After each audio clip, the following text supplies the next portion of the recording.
What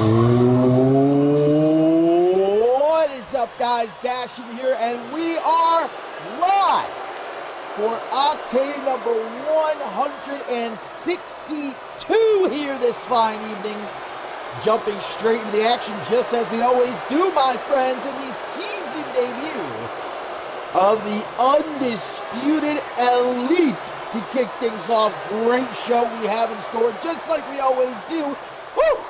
More so than usual, though. A lot of, climb to fame implications throughout the show here this evening, especially our main event, Thea, running the gauntlet to see if she will be going to climb to fame to challenge Isabella Almas for the Women's World Championship, and I'm sure for the Undisputed Elite.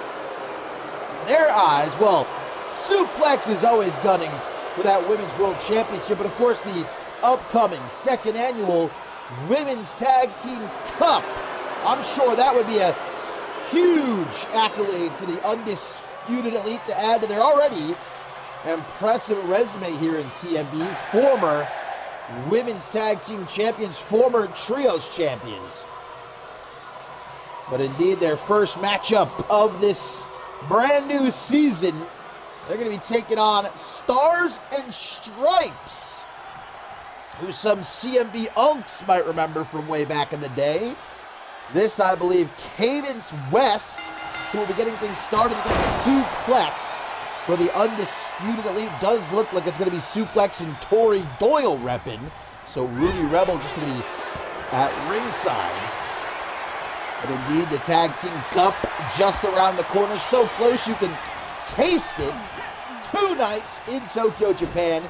not just the 2nd annual Women's Tag Team Cup, but of course the 9th annual Men's Tag Team Cup. And just about all teams have been locked in so far. A couple of spots still open as every team here in CMV hopes to make it to Tokyo for the chance to go down in the history books, and more importantly, return to the United States with that championship gold. I mean, we're guaranteed to crown new World Tag Team Champions, as currently the titles are vacant, but we know the Media Outcasts will be defending against the winning team of the 2nd annual Women's Tag Team Cup. Could very well be the Undisputed Elite. Tori Doyle looking great, by the way. All of the Undisputed Elite, I might even say, looking fantastic here in the all-new season. And Cadence West, not faring too hot right now.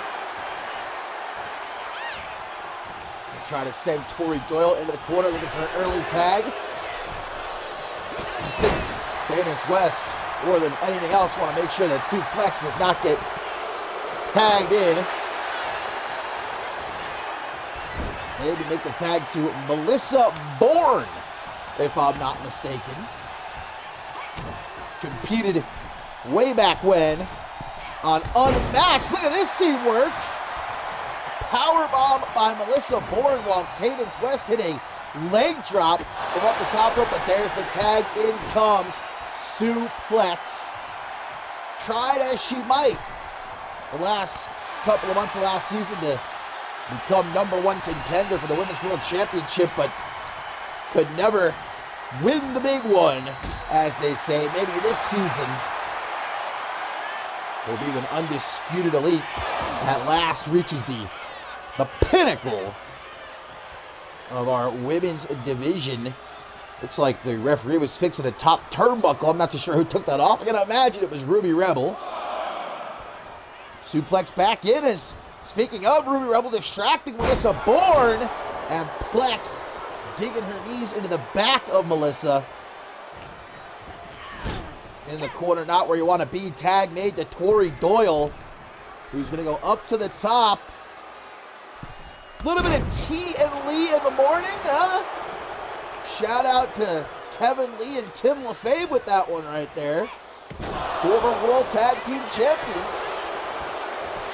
Correct me if I think they won the Tag Team Cup. That could be wrong. Something tells me they did, or maybe they defended the World Tag Team titles at the Tag Team Cup. One or the other. Tori Doyle, though, not having much success with that attempted springboard at 6:30. She's going to tag out. The embarrassment have been too much to deal with at the moment. So Suplex going to take over.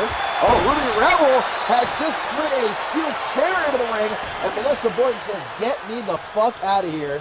Makes the tag to Cadence West as the ref gets rid of that steel chair. Ruby Rebel's been very active from ringside in this match. Well, speaking of tag team action, though, guys, a little bit later on tonight, Schmitty's Police Squad are going to be taking on Mike Magnum Maxwell and a partner of his choosing. But as Mike Magnum Maxwell said himself on social media earlier today, all of his friends here in CMV are currently busy. Might have to call in a favor. We'll find out, though, if he can find himself a tag team partner a little bit later on. Stars and Stripes again. It ain't broke, don't fix it. Tag, though, to Tori Doyle as Melissa Bourne with a side headlock takes her down. And again, on main event, we're going to have to watch Thea run the gauntlet if she can. Go from pillar to post. She will become #1 contender for the Women's World Championship. It will be official.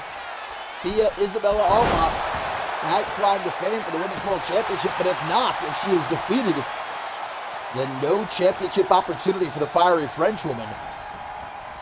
There's going to counter the Irish whip. Tori Doyle. Snapmare right in front of Cadence West here. Tori Doyle does not give a damn. Getting funky with it. Interesting setup for that moonsault. Melissa Bourne going to try to keep herself out of the corner of the Undisputed Elite. A good game plan if you ask me. Oh, didn't see that elbow. Side of the head coming. Ends up in that corner anyhow. Fights her way out, though. Damn, back and forth here. Doyle, a bit more of a cautious approach here. Later into this tag team matchup. Cadence West going to get out of the way. She doesn't want to get caught up in whatever Tori Doyle is cooking here. From the top rope, Tori Doyle going for a power bomb. God damn. Melissa Bourne. Be lucky if she get a spine broken in half there. Oh, Ruby Rebel jumping up onto the apron.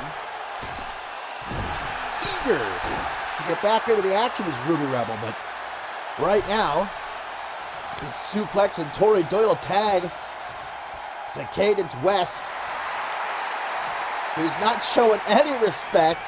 In fact, disrespect toward Tori Doyle here. Big drop kick in the corner, but hooks the leg.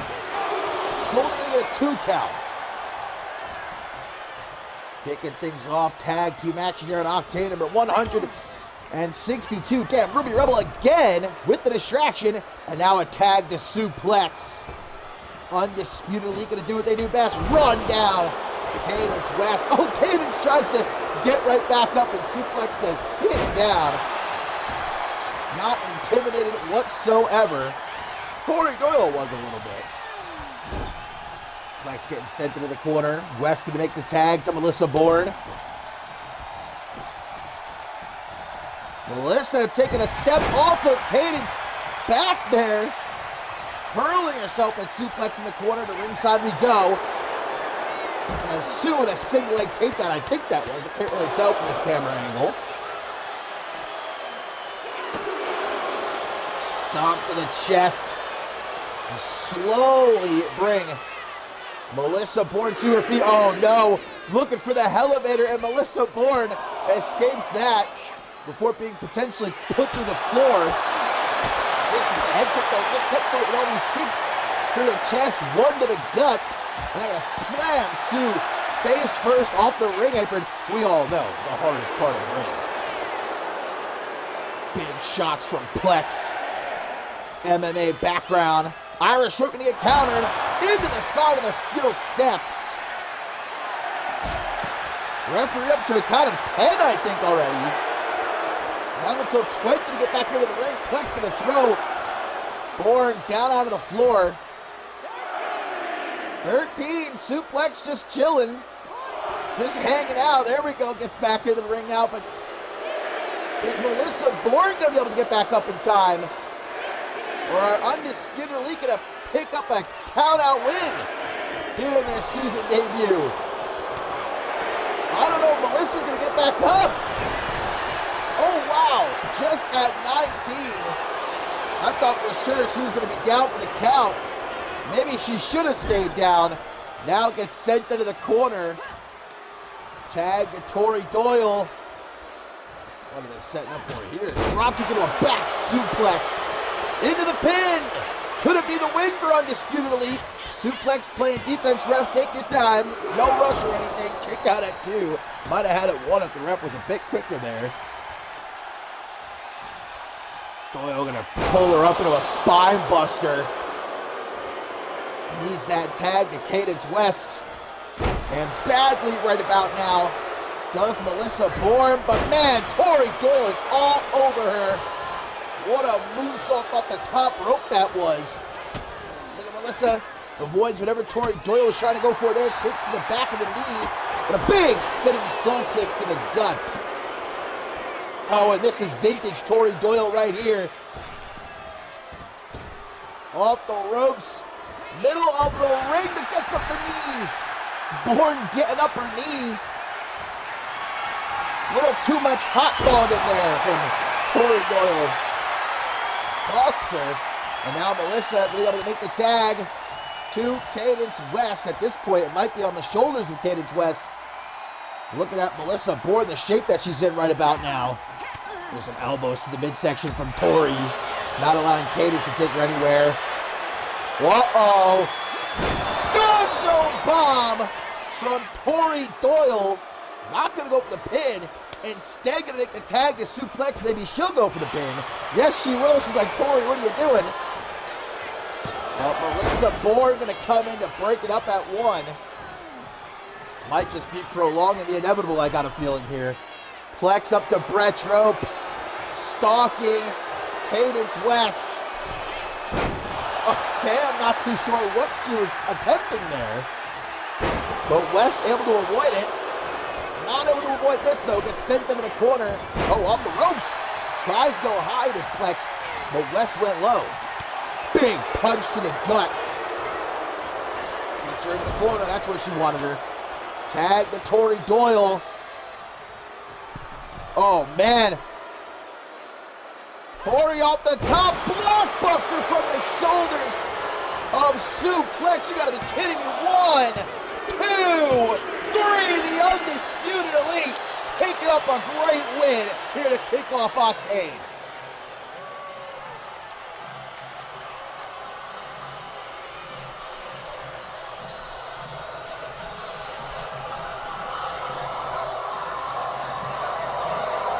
Off to a good start for the Undisputed Elite here in this new season.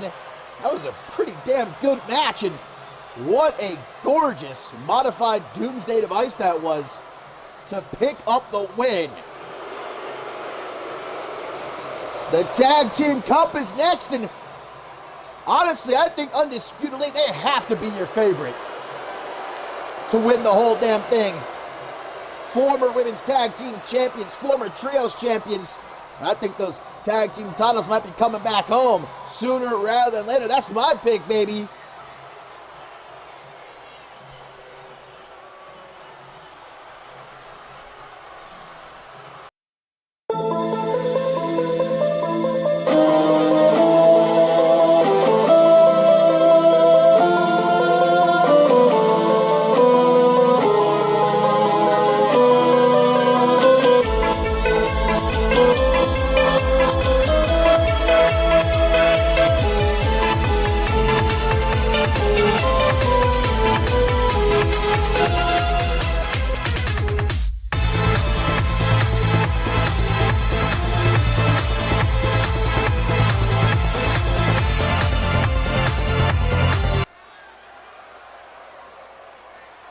And speaking of championship gold, the queen of my heart and of your heart, our women's world champion, Isabella Almas, in action up next. Of course, she's going to be watching our main event tonight very closely, I'm sure. But right now, going to have her hands full is Almas as she takes on the debuting Piper Goodish. Some might recall, last time we saw her in CMV was at Ascendance 13. She was a surprise appearance in the Women's Gauntlet Eliminator match. But now she is actually signed with CMV, and what a debut to have going up against the Women's World Champion. I mean, I don't even need to say what an opportunity this is for Piper Goodish. As let's just hope that Almas, her focus will be fully on this match and not the main event, where of course Thea runs the gauntlet to find out, will it be a rematch? One final dance between the fiery Frenchwoman and the queen of our hearts that climbed to fame for that Women's World Championship. As Piper Goodish is not somebody you want to be overlooking.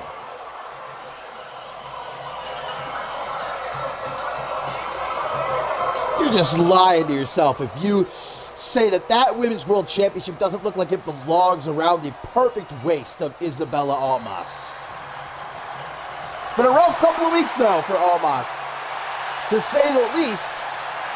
It's going to be a very good night for this woman, though. Piper Goodish with her official CMV debut, and imagine arriving by picking up a win over the Women's World Champion. Can't get much bigger than that for Piper Goodish, other than the championship actually being on the line. But hey, a victory for Goodish tonight maybe sets her up for a future opportunity.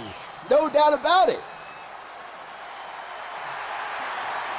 But as I touched on a moment ago, Almas, the loss to Thea a couple weeks ago, and then her plot to ambush Dallas Cole last Octane thwarted by Thea. Almas is really in need of a win. Hoping to get it against Piper Goodish here tonight.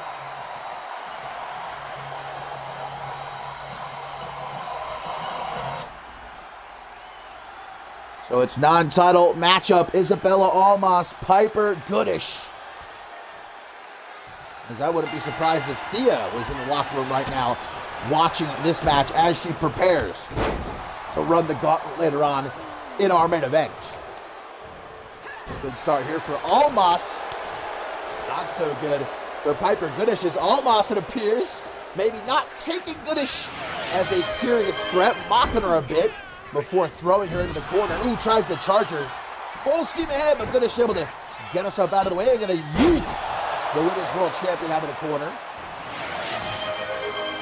Bring her to her feet.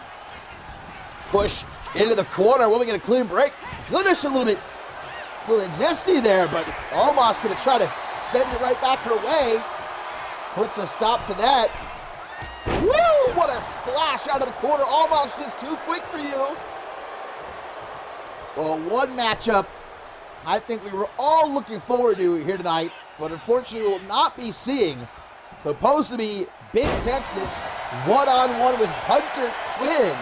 But, yeah, unfortunately, because Hunter Quinn stole Big Texas's guitar, Big Texas actually called the local PD and got Hunter Quinn arrested. So obviously not able to compete here tonight is Hunter Quinn. Punch to the top of the head. I'm sure Hunter Quinn going to be singing the blues in a jail cell tonight. I don't necessarily know if those charges are going to hold up. I guess we'll see. Big sliding forearm smash while Goodish is down in the corner. People like to call Almas cocky, but it's not cockiness. It's well-documented fact. All that Isabella Almas has accomplished here in CMV. She's the Women's World Champion. She has a right to be full of herself, maybe just a little bit.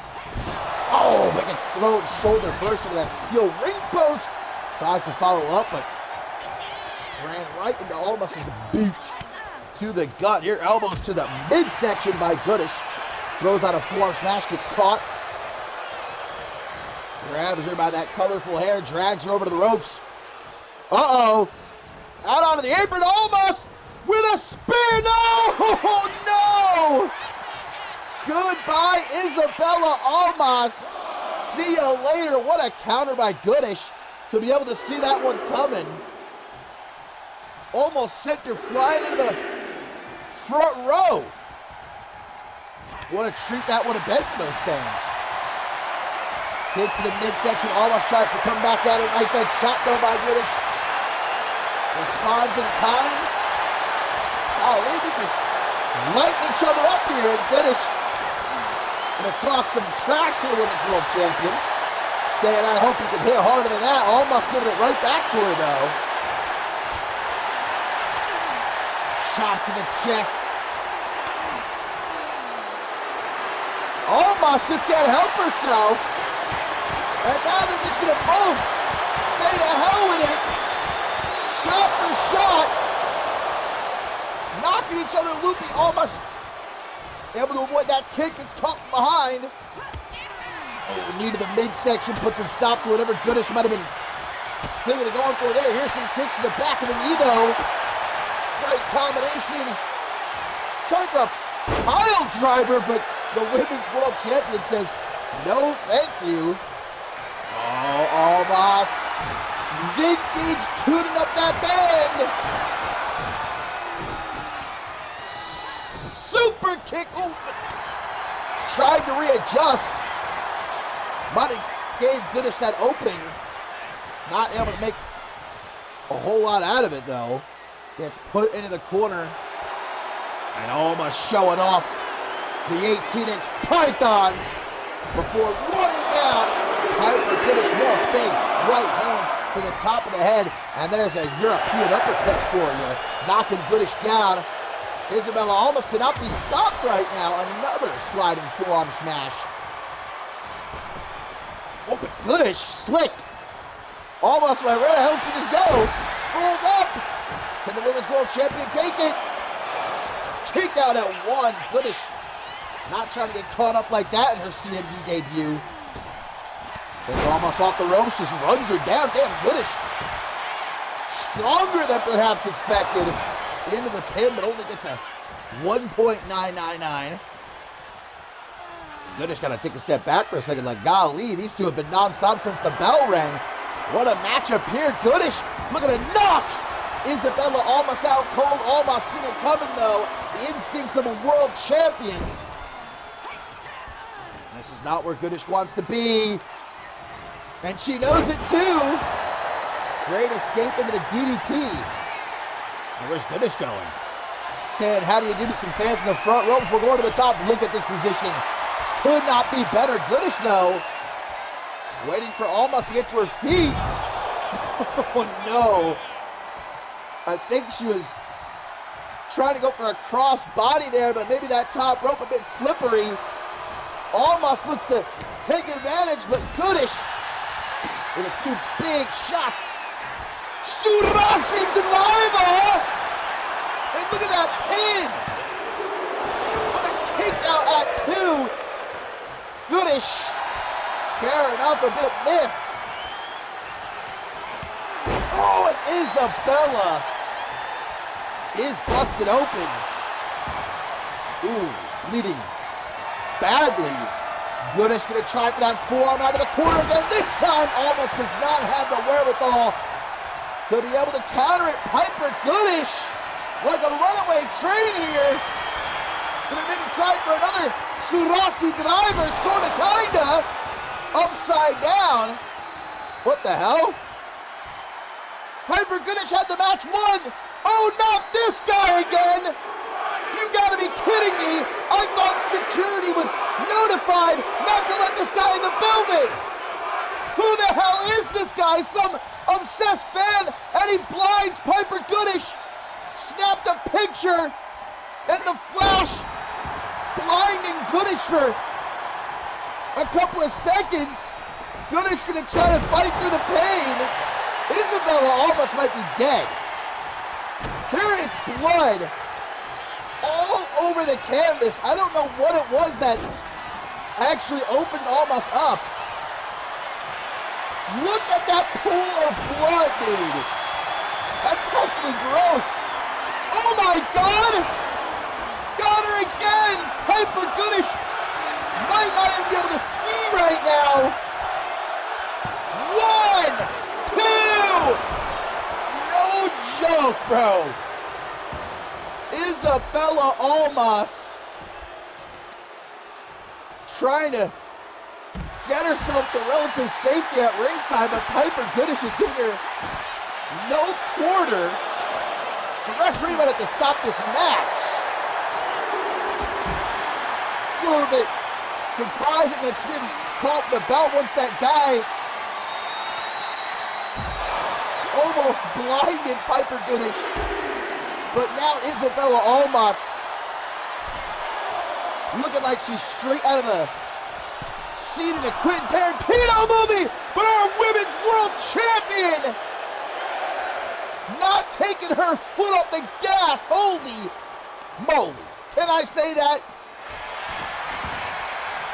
Springboard Phoenix splash to the outside. But Goodish is saying, hey, I hope you're not done. This dance ain't over, baby. How is Almas still standing? Oh, not the shove. Come on now. Everything else, but not the shove. Piper Goodish is a unit, dude. Back body drop. Almas will not stay down, but a big spine buster will maybe finally do it. 1, 2, 3. Piper Goodish has just pinned the Women's World Champion in her CMV debut. Survived being blinded and may not have just beaten the Women's World Champion here tonight, may have murdered her. Just taking a look at that canvas.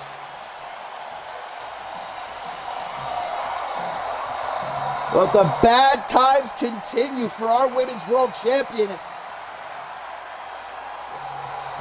And I don't know that they're going to be getting any better here tonight, depending on the outcome of our main event. But wow, Piper Goodish, what a way to make a statement your first night here in CMV. Are you kidding me? Piper Goodish is one to watch here on Octane.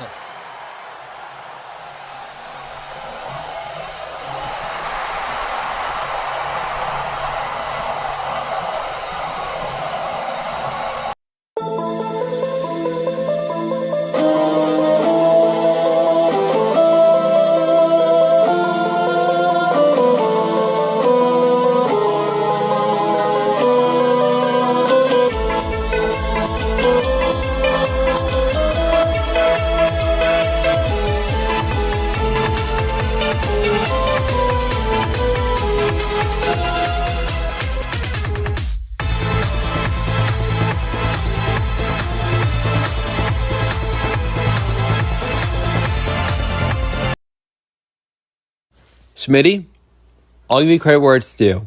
You outsmarted me. I was fully prepared to face you in a one-on-one match. But unfortunately for me, it wasn't that. It was a 2-on-1 handicap match with tornado tag rules against your Department of Justice, the police squad. And after 20 minutes and a little bit of cheating, they finally beat me. So if that's to say about your chances, Smitty, when it's me and you one-on-one, I would be really scared for you. But don't worry, Smitty. I'm going to give you some time because you're not my main focus right now. Your bodyguards are. Your so-called Department of Justice wants to get another one up on me. They have another thing coming. Because next week, it's Mike Magnum Maxwell and a mystery partner of my choosing against the police squad in a tag team match. And then when I beat them and go through them, it's only going to be you, Smitty. And it's going to be me and you in a one-on-one match. And I promise you, if you really think you're going to make an example out of me, you got another thing coming. Because I'm not going to lay down or let anybody walk all over me. So, Smitty, good luck, because at this point, you really made the worst decision of your comeback.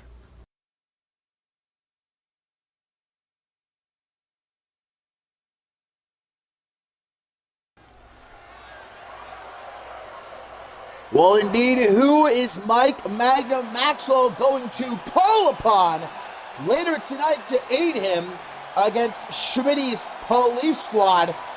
We'll still have to wait and see, but up next we got some tag team action as they debuted last Octane, unfortunately taking an L at the hands of the Northern Lights, and as they said themselves, they're not going to let that L stop them. Taking us on a little bit of a trip down at memory lane. Of course, many will remember Road Wives from UIW, and they said, look, when we first arrived there, we suffered loss after loss after loss, and, well, we ended up becoming, turns out last ever, UIW World Tag Team Champions. So, Road Wives not going to allow that defeat last Octane to define them. In fact, hoping to get their first win here tonight. And maybe be one of the final teams to qualify for the Tag Team Cup in Tokyo, Japan. But up against the team who's making their debut tonight and just as eager, I would imagine, to get a victory. Gonna be our first look at Rock City Stars.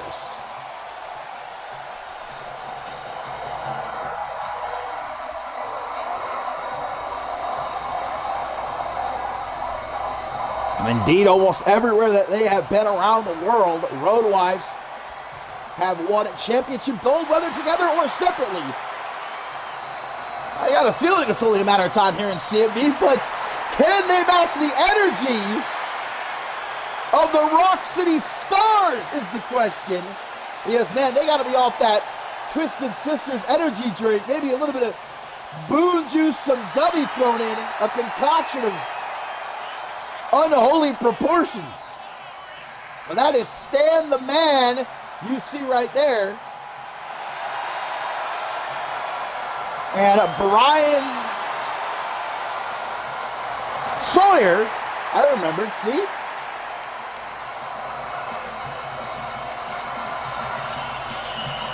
Got there eventually. It's going to be Mark Ryan Murphy. A tongue twister there. Starting things off against Brian Sawyer. A short arm clothesline follows up with some stomps to the chest. Twisted Sisters may have met their match in the form of the Rock City Stars. But of course, we still coming up. We'll see them in a little bit of tag team action. Pax LaFave's taking on Twisted Sisters. Here's Stan the Man.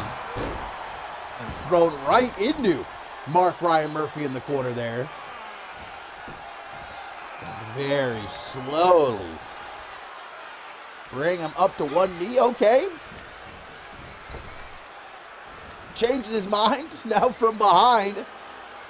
With a knee up the bum. This is not the best of starts. For Road. Oh my God! Holy shit! Never mind.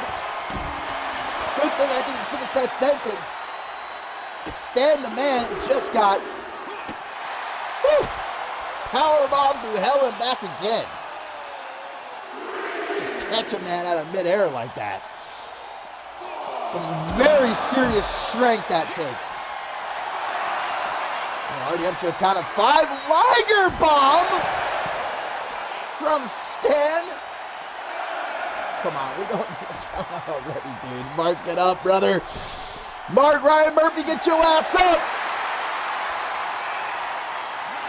Yeah, we're gonna restart this one. We're not having a count out like this. Oh, wait a minute, ref. Bruh. Okay, never mind. I just gotta keep my mouth shut. If he wouldn't have bumped into the ref like that, though, I think the ref would have counted it out. So I'm not sure if that was intentional, but it certainly saved the match for Road Wives. And they're trying to roll him up, maybe not. Kick to the side of the head. And gets pulled to his feet and thrown into the corner. Needs that tag to Calvin Madison, but Stan the Man not going to allow it to happen. Snapmare sets him up, tries for a kick to the back, gets out of the way. Does the Irish hand grenade. Make that tag, thinking about it? No? Instead, an Irish whip into the ropes for a back elbow. Now a counter of the Irish whip. A true Irish whip. Forearm smash though, gonna back him up. Give way for Stan the Man to hop back in. There's some elbows waiting for him. Right to the gut. He reverses the Irish whip though. Ooh, not too sure who he was looking for with that one. But a DDT, some Lucha Kings. Taking a break from the mosh pits here tonight. Our Rock City Stars to make their own impact here at CMV. Tag to Brian Sawyer. Mark giving a little too much time. Ooh, got him with the cow kick. Stunned just long enough. Finally the tag to Calvin Madison, who is a big boy. Not necessarily got a chance to touch on that last Octane in their debut. This man is thick and tall. Really tank of a man. It's not stopping Brian Sawyer from tossing him around. By the way, the chest hair shaved into the shape of a star is certainly a choice that I've never seen before, so points for being unique, I suppose. I gotta wonder what the ladies think about that.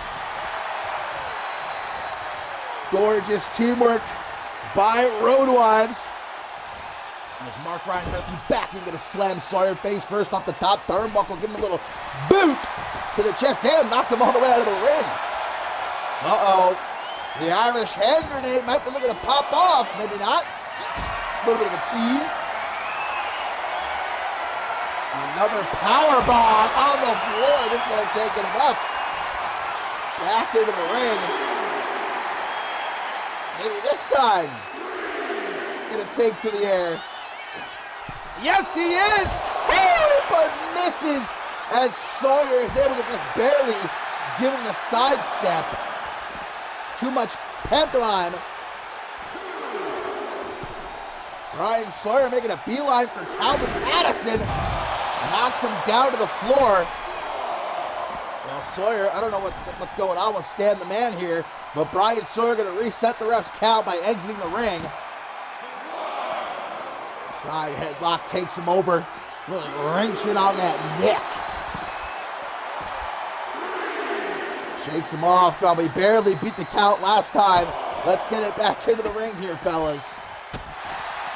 Stan the Man just watching intently from the apron. Brian Sawyer beating the fuck out of Mark Ryan Murphy right now, pardon my French. Counter of the Irish whip, uh-oh. Down onto the floor, Mark Ryan Murphy now back in. I don't know if Brian, yeah, he's not going to have enough time to get back into the ring. Come on, man.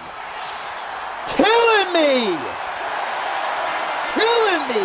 We're not having that. We're restarting this match. I'm having no countouts. I don't care how long this show has to go on tonight. We are having no countouts here at Octane. I'm telling you, brother. Which is a shame, because that match was going pretty well. Oh, don't celebrate too soon here, fellas.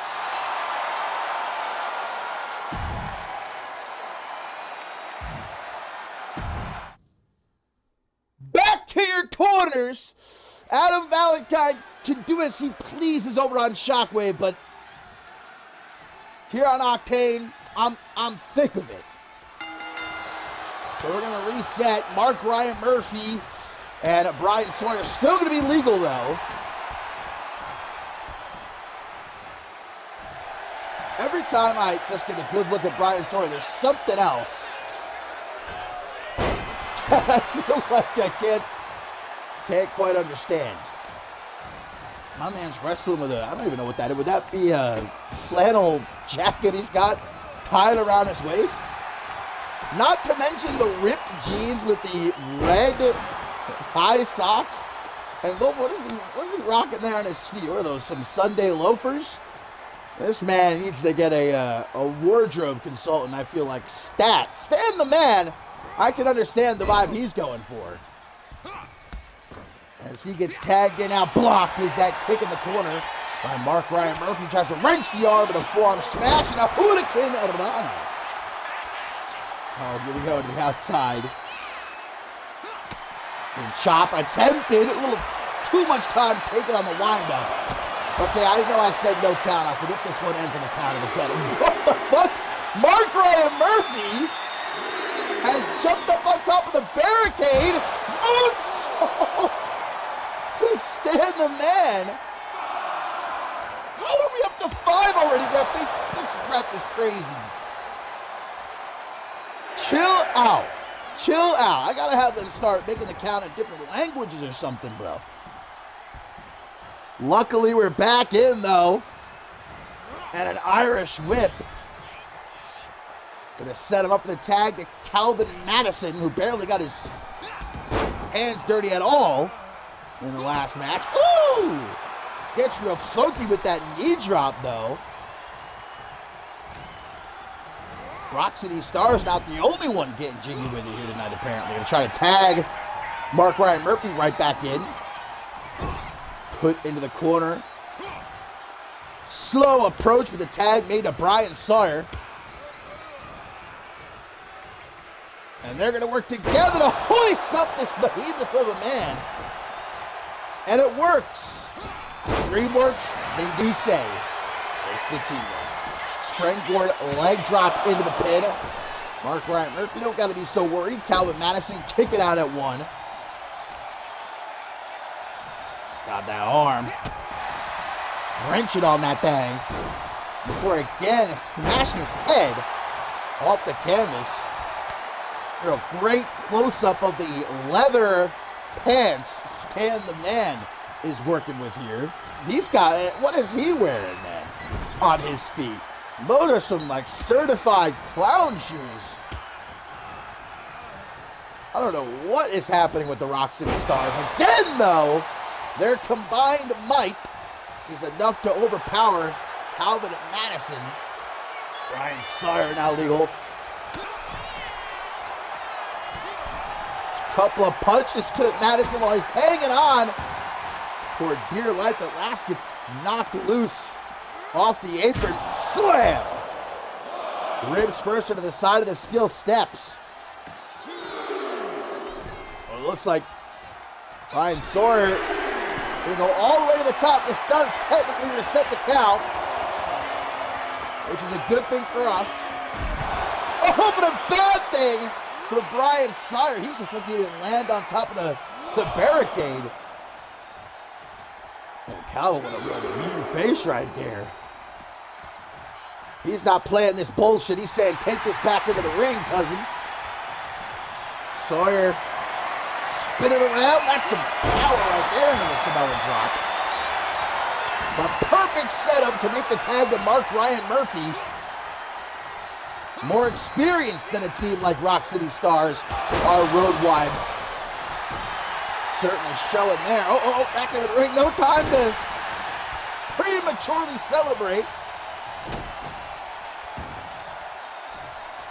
Grabbing a hold of the left leg.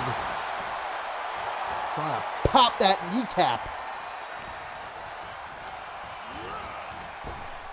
Off the ropes, not reacting quickly enough, but able to maintain control. German suplex. Drops Sawyer hard on the back of his neck. He's got to get out of this corner. Not going to let that happen, though, is Mark Ryan Murphy. Nice director's cut. Didn't do too much. Right back up with that kick to the head.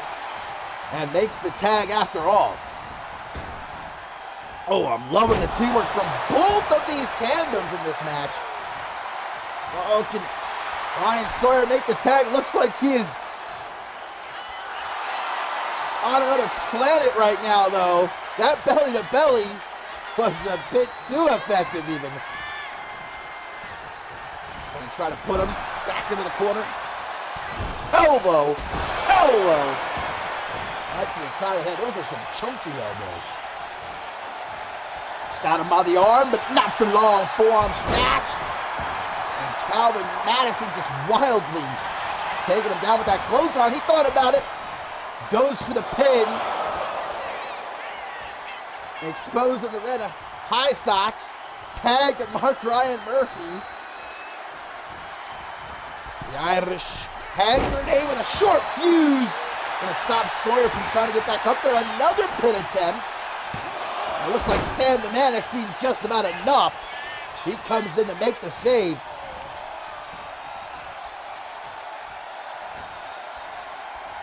And Murphy grabbing by that long hair of his.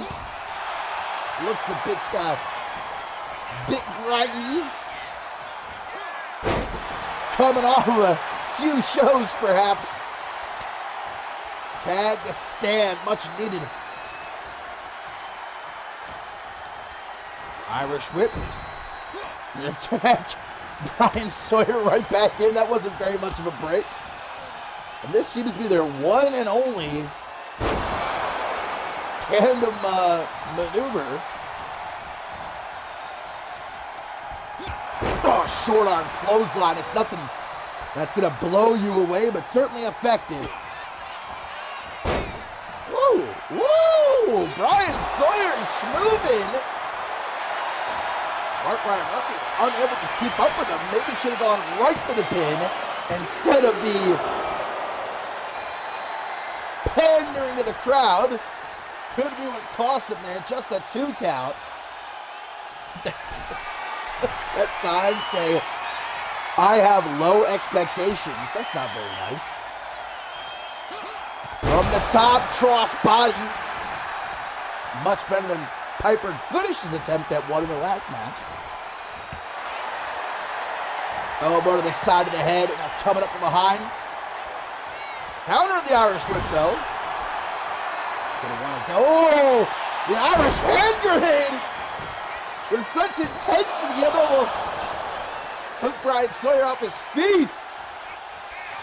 And rolling right now.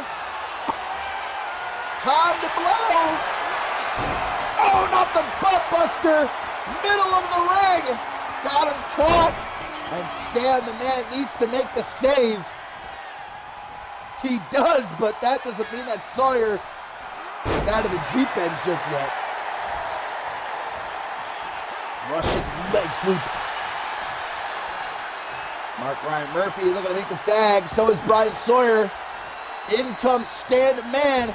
In comes Calvin Madison, who goes right for a schoolboy. Calvin going to a jackknife cover here. Kicks out before even one. We've not seen a lot, if anything at all, from Calvin Madison in this match so far tonight. Piecing him up.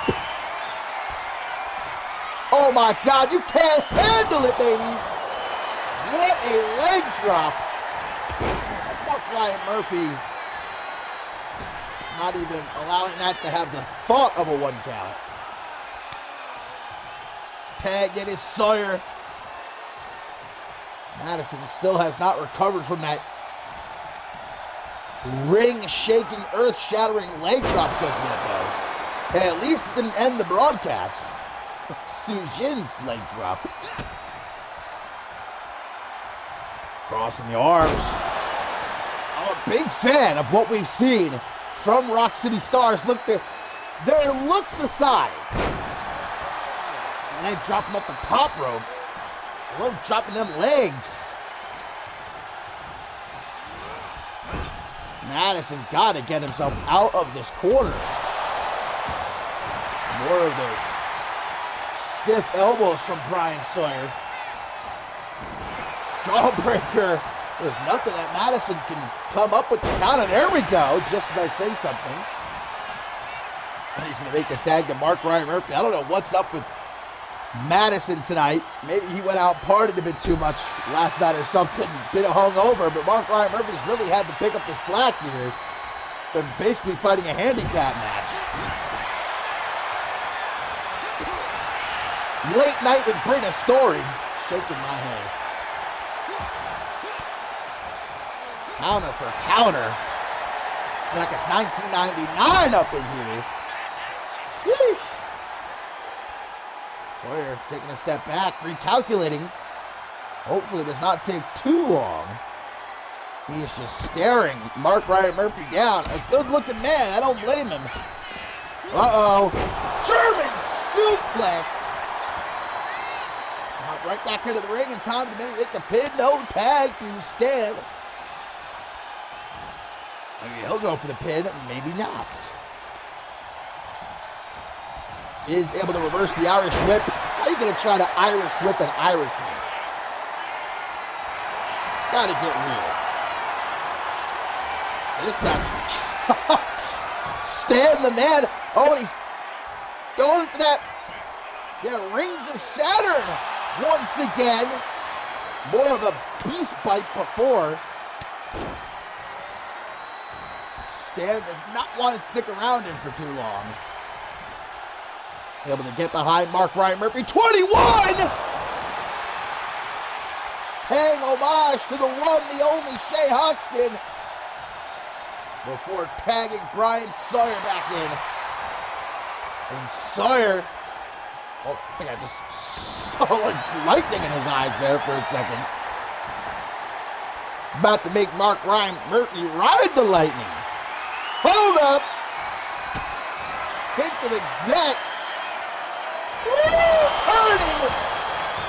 The Irishman inside out, but Calvin Madison is able to break up the pin. Gonna pay the price. Brian Sawyer send him into the corner. Careful now. Looks like our rep is through being lenient in any sort of way. All this confusion allows Mark Ryan Murphy to take back control, drag Sawyer into the corner. Calvin Madison has got to get out of the ring, just as Ryan Sawyer did. Now the referee's counting like 10 different things at the same time. How is he able to keep track? Oh, dropped him on the apron. Giving his spine an adjustment. I swear to God, man, after all that, it just ends and count out the exact same way. How is he at 7 already, bro? These referees are insane, dude. Where are you taking him? Ryan Sawyer, please. What are you doing, brother? What are you doing? You can't make this shit up, bro. I have had it. Oh my God. No, we are not. I'm not restarting this match again. I'm sorry to the Octane fans. Which is a shame. Those 2 really good matches ruined. What the fuck was he thinking there? He had the chance to get him back into the ring. I'm not even going to bother, dude. Well, this one ends in a draw. I'm glad that we restarted the first match now. Well worth it. Jesus Christ.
Well, hopefully, fingers crossed, that's our only count out of the night.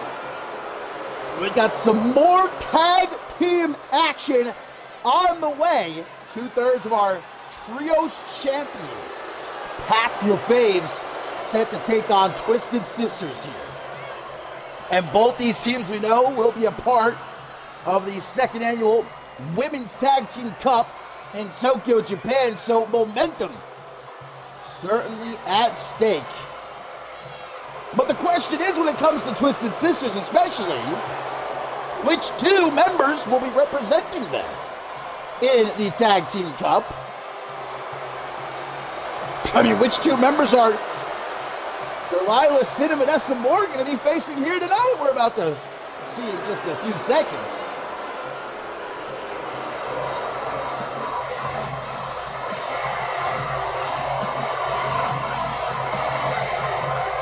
In the absence, though, of both Sarah Miller and Alice Blake, I will say Pat's the Faves have been picking up the slack. Vanessa Morgan with a victory a couple weeks ago against Anna Simmons. It was like watching 2 Mack trucks collide head on.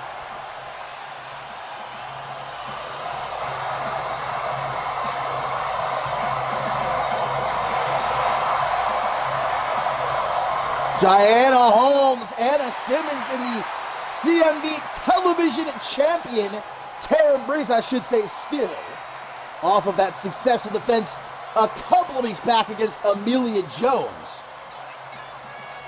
But they want even more, baby. More championship gold. And so the Tag Team Cup presents just that opportunity.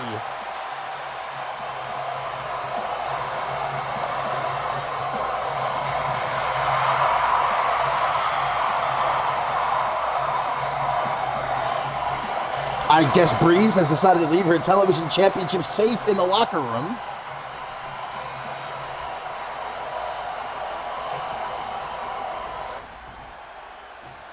So it's going to be Vanessa Morgan starting things off, and it's Diana Holmes and Taryn Breeze representing here in this matchup. And again, in the Tag Team Cup, could be any combination.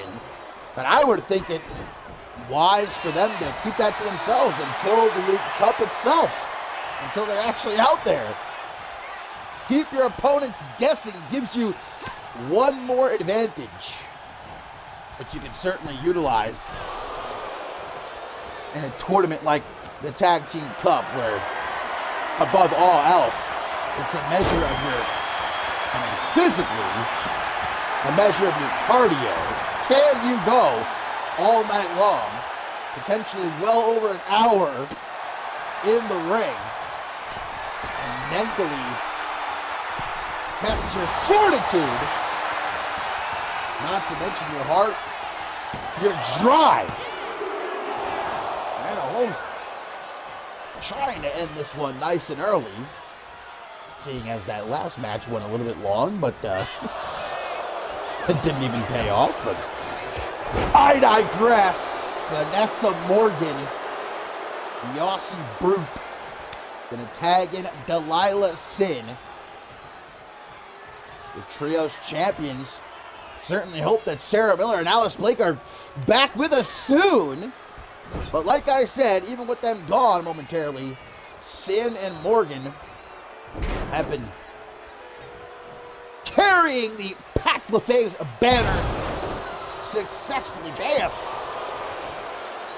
Power from Delilah Sin to lift up Vanessa Morgan like that. Don't mention poor Diana Holmes. Gonna be like getting an anvil dropped on you. Don't forget, Vanessa Morgan has only been defeated once since arriving here in CMV. That was by Thea back in Attack in Australia. It was a validation. One of them. Vintage dashing memory kicking in. Delilah Sin, who's been only impressive since she debuted at the end of last season. I don't even need to tell you that. All you gotta know is that Alice Blake saw enough of this young woman to offer her to join up with Pats LaFave's, and Sin is not disappointed. Already 1/3 of the Trios champions only been in CMV for a cup of coffee. Woo! Sin! What is she off tonight? Yeeted Diana Holmes. Put her right back into the corner. Tag to Vanessa Morgan. Pats LaFave's dominating just like they always do. Look at the arms of Diana Holmes. That knee. But the Harley Quinn of CMV does not back down. It responds with that discus butte that gets put into the corner. Needs a tag to the television champion Taryn Breeze here. Anna Simmons at ringside. Don't know where Dallas Cole is. Miss Magnificent 8. Probably skulking in the shadows. I'm surprised she didn't pull the trigger earlier tonight. Piper Goodish defeating the Women's World Champion Isabella. Almost thought that might have been a prime opportunity. But maybe not finish playing mind games with Isabella Almas just yet. As we saw a couple weeks back. Taryn Breeze happened to come to the rescue of Diana Holmes. Nice save, but is it going to be enough for Diana to actually get to her feet, make the tag? This keeps up any longer. This match going to be over sooner than Twisted Sisters would like. Choke slam! But Diana off her back, what was that kick to the head? And trying to get herself geeked up. I think the tag to Taryn Breeze would be the game plan, but maybe doesn't want to show Vanessa Morgan her back. Tag to Delilah Sin. There There's the tag. Finally, here comes the television champion. Both these teams are part of the second annual Women's Tag Team Cup momentum. All important. Frog splash by the champ. But Delilah Sin trying to roll out of harm's way. Breeze not letting her go very far. Tries for an elbow drop. Sin, woo! How about that quick thinking? Gorgeous blockbuster by the even more gorgeous Delilah Sin. Springboard Swanton Bomb. Always impressive when you see a woman the size of Breeze pull off an athletic maneuver like that. The Irish whip gets reversed. Sin with a buckle bomb. Tries for a stop. Breeze though. Jumping knee. Clips the jaw of Sin. She wants a tag, but no way Jose, says the television champion. Keeping Sin in the ring. That's got to be the game plan. All around the tag to Vanessa Morgan. Not to say that Delilah Sin is the weak link in any sort of capacity, but I know who I personally would rather face. Oh, Vanessa Morgan gets in to make the save after that super kick. There's some more kicks to the face. And dragged by arm, by leg, more towards the center of the ring. Could be Breeze looking for the sharpshooter. She has won matches with this. Tapped out Amelia Jones with it a couple weeks back, but picks the leg. Does Delilah Sin to get herself out of it. And now goes behind for a poison rana. Sin straight to Vanessa Morgan. No playing about. And the Aussie Brute tries to charge Tara Breeze. High knee to the chest. Backs Morgan up against the ropes. Able to take her off her feet and a stomp to the chest. Anna Simmons loves it. Tag to Diana Holmes as you see Vanessa Morgan crawl into the corner and pick herself up. Still to come, my friends, here tonight on Octane number 162. Hang on! Woo! Terminating strike. What a combination that was from Diana Holmes. Getting up Morgan. Not to mention. Oh, Anna Simmons doing a little bit of singing at ringside. Distracts Vanessa Morgan. Leaves the door wide open for Diana Holmes. Thinking about maybe making a tag. Thinking a little bit too long. Goes behind, German suplex. And into the pin barely. Morgan just throws her arm over Diana Holmes' chest. Gets a 2 count. Great tag team matchup here. As I was saying before, though, still to come, my friends. No tag team action. Police Squad going up against Mike Magna Maxwell, a partner of his choosing. Who's it going to be? And of course, our main event. Thea must run the gauntlet if she can. She will secure that Women's World Championship opportunity against Isabella Almas at Climb to Fame, but that's a big ol' if. Delilah Sin now in. Tags Vanessa Morgan right back in, though. And Pat LaFave's, oh no! Serves her up! Look at this assisted powerbomb! I think Vanessa Morgan did about 98% of the heavy lifting there, but Sarah Breeze barely able to make the save, and I don't think it's going to do all that much good. How things are looking right now. Delilah Sin tagged in, and she goes right for the kill shot. Knee to the face. Diana Holmes has got the right idea. Rolling to the outside of the ring, but that don't mean it's going to be safe out there. Sin. Whoa! What the hell even was that? What the hell even is that? Whatever it was, effective. A pop-up cross body or something I've never seen before.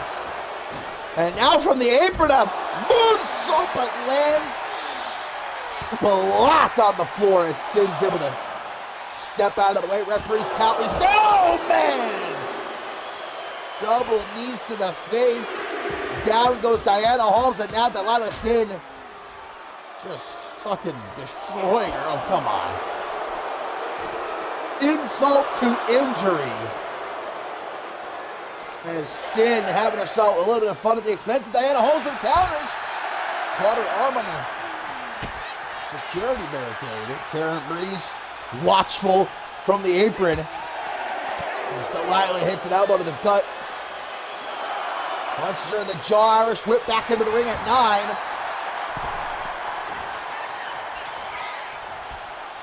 Grabs Sin by the hair.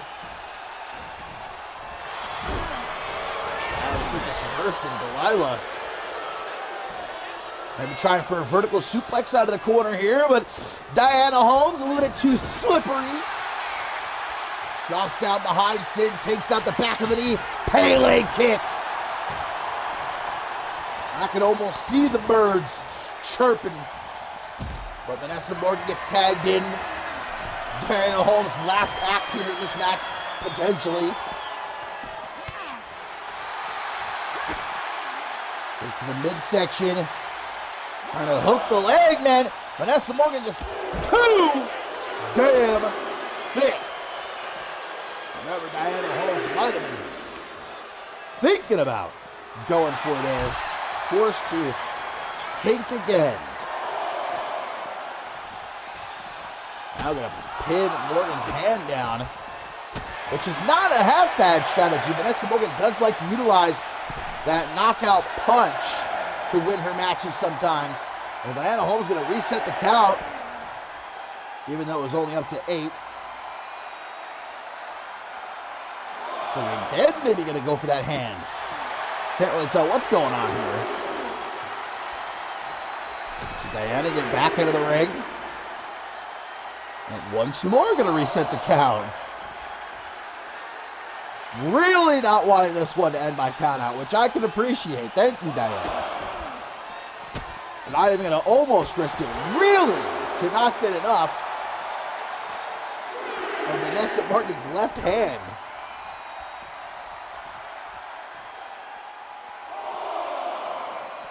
Anna Simmons better watch herself here. Now Holmes going to finally drag the Aussie Brute back into the ring. Morgan's already back to her feet. Clothesline takes her right back down. Irish whip, no. Out on the apron, see ya! And Vanessa just turns around instantly, goes for Tara Breeze, but that might have been a fatal mistake. Vanessa going to try to make a tag to Delilah Sin. Diana Holmes still down and out on the outside, so Sin looks like trying to tell the referee what's what. She's going to go for Tara Breeze. Knocks her off the apron, but all the while, Diana Holmes getting chucked overhead by Vanessa Morgan. Anna Simmons coming to the aid of her girls once more, trying to give Diana Holmes some kind of chance to get back into the ring, but that's not really helping. Vanessa Morgan's just over here still beating the shit out of her. This gets full-on smash. Oh no! Delilah Sin just took out Vanessa Morgan. An obvious accident. Too many cooks in the kitchen there. Well, this is a great chance for Diana Holmes to capitalize, though. Vanessa Morgan looks to be knocked out cold. Oh, well, Diana Holmes might be joining her in a second. Crucifix powerbomb on the floor. Landed on her neck. And now head first, she said, careening into that steel ring post. But a knee from Diana, like a cannonball. Drags Delilah Sin by the hair. Back in the ring, but Vanessa Morgan's back up. And gives her the snake eyes. You gotta be kidding me. Ref, what is this BS? Come on. She's stopping her from getting back into the ring. This is ridiculous. Come on, dude.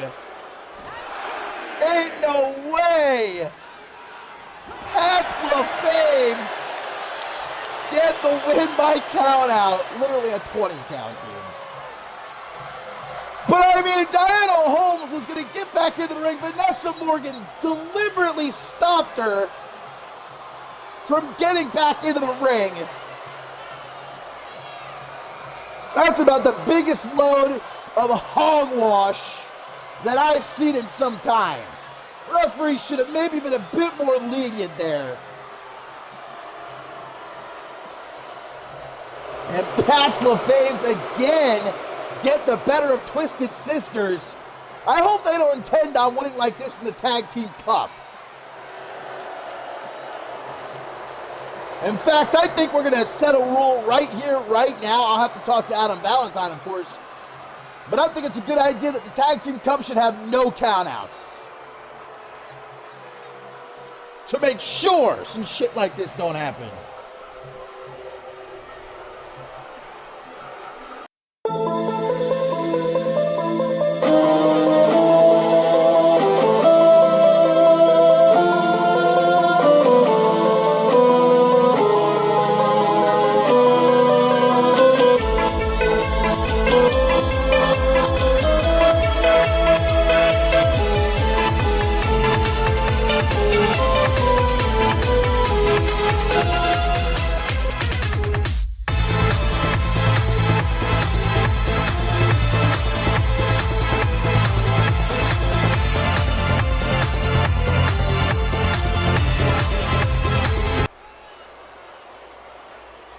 Okay, 2 countouts in a row. I say we put a stop to that right now. We still got some great action coming your way here on Octane number 162 up next. Speaking of momentum, heading toward the Tag Team Cup in that last match, the same can be said for this next matchup here as Ileana Summers of Resurgence. Cassidy Vice, of course, going to be at her side. She'll be going one-on-one with Sophia Eve Faith. Both Resurgence and the Regulators will be representing not only in the 2nd annual Women's Tag Team Cup, but the 9th annual Men's Tag Team Cup too. Suffice to say, for both teams, it could be a huge night in Tokyo, Japan, should things go their way across the board. I mean, for example, we could see Resurgence leave Tokyo, Japan with the Women's Tag Team Championship and the World Tag Team Championship. Same for the Regulators. Last episode of Octane, we saw Resurgence pick up a trios win against the Regulators, so certainly Sophia Eve Faith hoping to get a win for them, the Regulators, here tonight.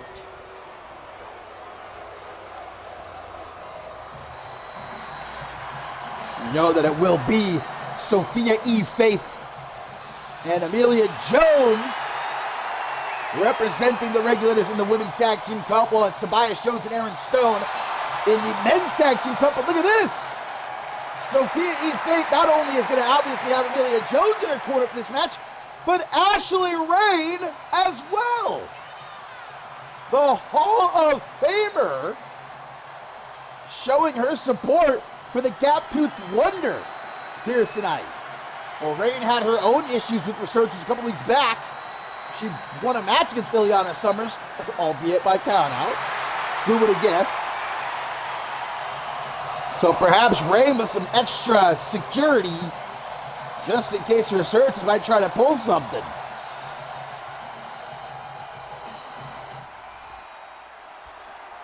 So it's Ileana Summers, Cassidy Vice in her corner against Sophia Eve Faith, who's got Amelia Jones and Ashley Rain backing her up. Woo! And charging one another. And Ileana Summers getting the better of Faith. The first shot ends it right back at her, though. Does the former television champion a big old kick to the midsection now from the second rope. take the dive is Sophia E. Faith into a Hurricane Arana. Up next, guys, Schmitty's Police Squad. Taking on Mike Magna Maxwell and a partner of his choosing, but wasn't able to find somebody. Is what we're going to see. Also, of course, our main event, Thea must run the gauntlet. If she can successfully do so, a Women's World Championship match will be hers at Climb to Fame. Big ol' if, though. Fiery French one really going to have to prove herself. And Sophia tries to stomp in Ileana Summers in the corner. With Cassidy Vice up to, as always, no good. Slid a kendo stick into the ring. Which is pretty obvious. Referee's going to see that and get rid of it. Oh, elbow to the side of the head. Backs Ileana up. Goes back at it with a kick to the midsection. Now a German suplex, no, stopped. Woo! Takes her down. Not too flashy, but it gets the job done. Tries for the pin, but gets only a 2 count.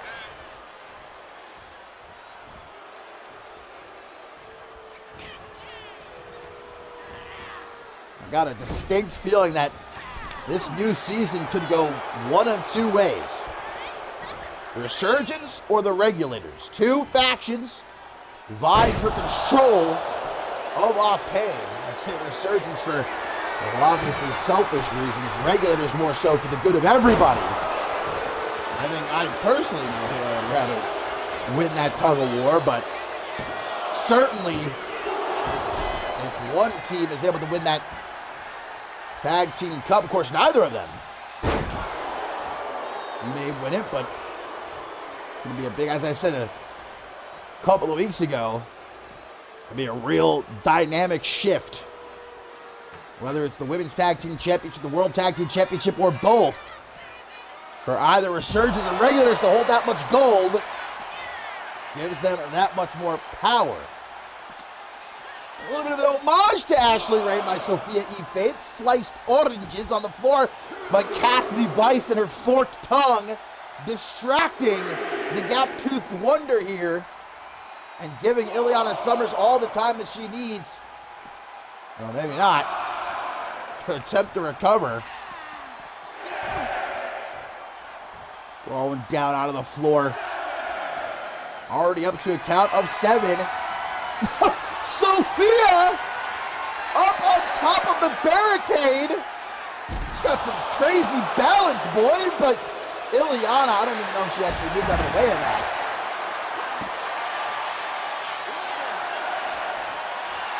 Sophia E. Faith doesn't seem too concerned with the referee's count here. He's already at 12, I think. Trying for that springboard moonsault. Backfires. Not too badly. We're back in the ring. La Maestro! La Maestro!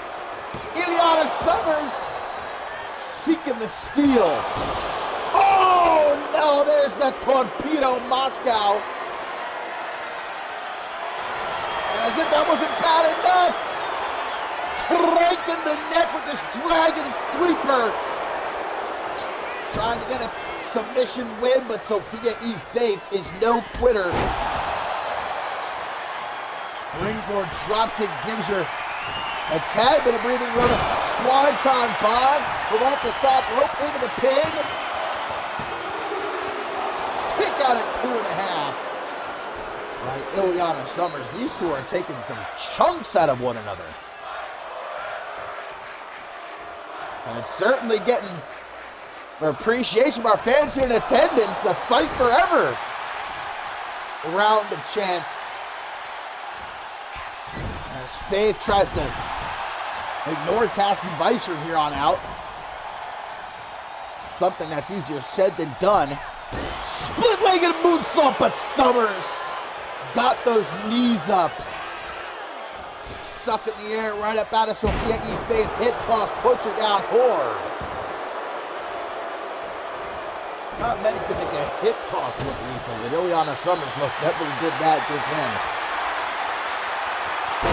Michinoku driver in response from the former television champion. A triplet split leg and a moonsault again. This time, absolutely nails it into the pin. Gets the no. 2.999. Faith pulling out her hair, but stay focused. Taken down into a Fujiwara. Fujiwara armbar with Juliana Summers, being the submission specialist that she is, finds a way out of. Gonna go for the La Maestral once again, middle of the ring. A little bit closer that time, but still Sophia E. Faith is able to kick out. Gets sent off the ropes, clothesline by the Russian. He goes to the top. Amelia Jones and Ashley Rand watching from ringside, supporting Faith, but will their support be enough? Drop kick from way off the top and right in front of Jones and Rand. Goes for the pin as Ileana Summers with a kick out at 2. Trying for the pin again. A dirty pin! Come on now, kick out! Sophia E. Faith gets caught, choke slam! 1, 2. The spirit of Faith not easily broken. Faith! Exploding back to life! Just when Ileana Summers thought her dead! The fighting spirit, hey! Cassidy Vice getting into the ring there. Not too sure what she was thinking of doing. Another swanton bomb, but again, Ileana Summers able to get her knees up, but Sophia E. Faith ducks the knee. Elbow to the side of the head, goes to the ropes. DDT! And Sophia with the scissors kick! Hooks the leg! Uno, dos, tres! Sophia E. Faith picks up a doozy of a victory here tonight.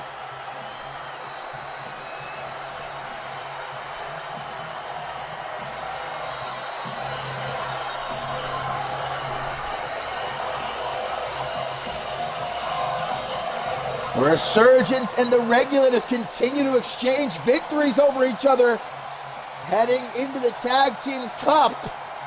Momentum a little bit of a stalemate, but of course in Tokyo, Japan, the better team, again if either, will rise to the top.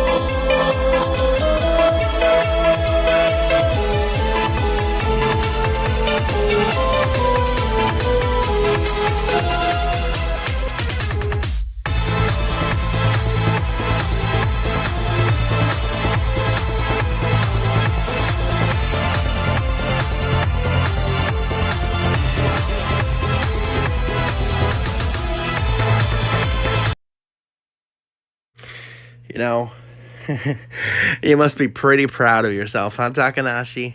I mean, I fought a hell of a match, and then you just fucking ambushed me after I've been exhausted. But you know what? That's fine, Takanashi. See, I am a forgiving person. I'm an understanding guy. So I want you to understand the exact nature of the mess that you've stepped in.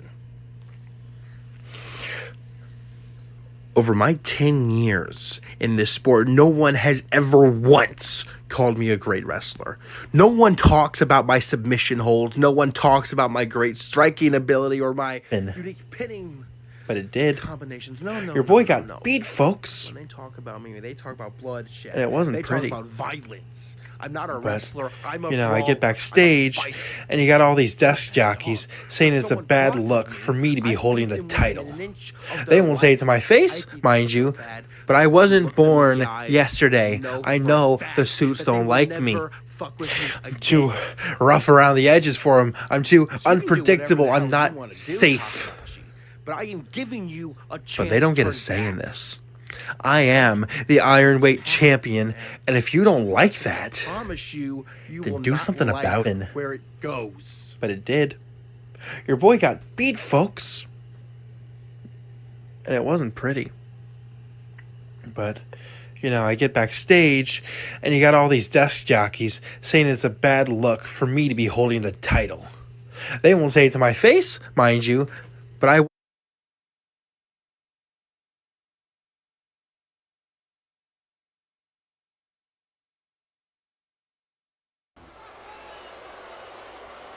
Our Anarchy champion Tommy DeVise with some words of warning toward Minamoto Takanashi. You really want this smoke? Evidently Takanashi does, judging by what happened last Octane, laying out Tommy DeVise after his matchup with Rampage. But coming up next, we've got ourselves some more tag team action and Schmitty's Department of Justice out in full force here tonight. Police Squad looking to finish what they started a couple weeks back when they returned to CMV at the behest of the Game Changer, and showed Mike Magnum Maxwell a little bit of that police brutality they're so well known for. But unlike a couple weeks ago, tonight the odds are going to be even. Mike Magnum Maxwell given the chance to find a tag team partner.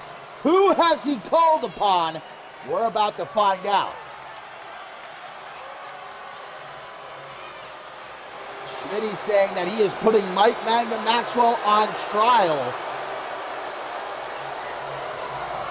And that John Smith and Bill Jones Police Squad, representatives of his Department of Justice,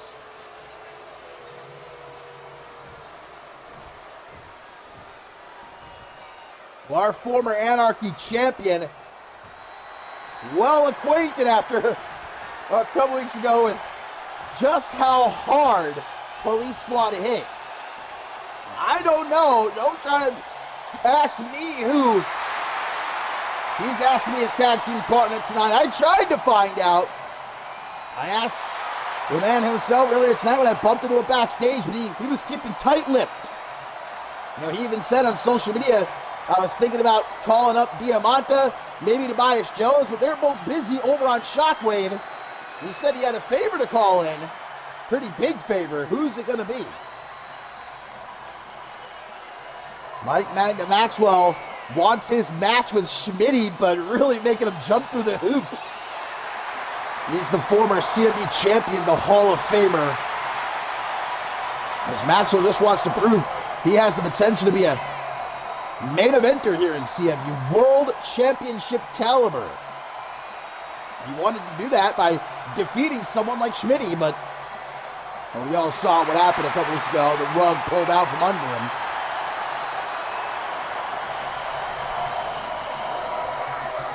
So who is it? Who is Mike Magnum Maxwell's tag team partner here tonight? Oh, whoa! Okay, well, this would have been the bottom of the list. If you gave me 1,000 guesses, I don't think I would have imagined it was going to be this man. Not somebody that I'm personally well acquainted with, but obviously a name that I know that I think most people are familiar with.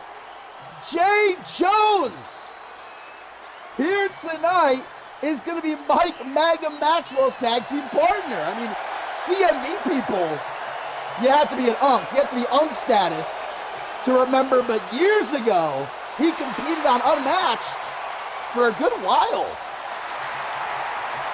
But of course, very close friends with Mike Magnum Maxwell, training partners for years, and well, it's actually Jay Jones who we have to thank for Mike Magnum Maxwell even competing in a ring anymore.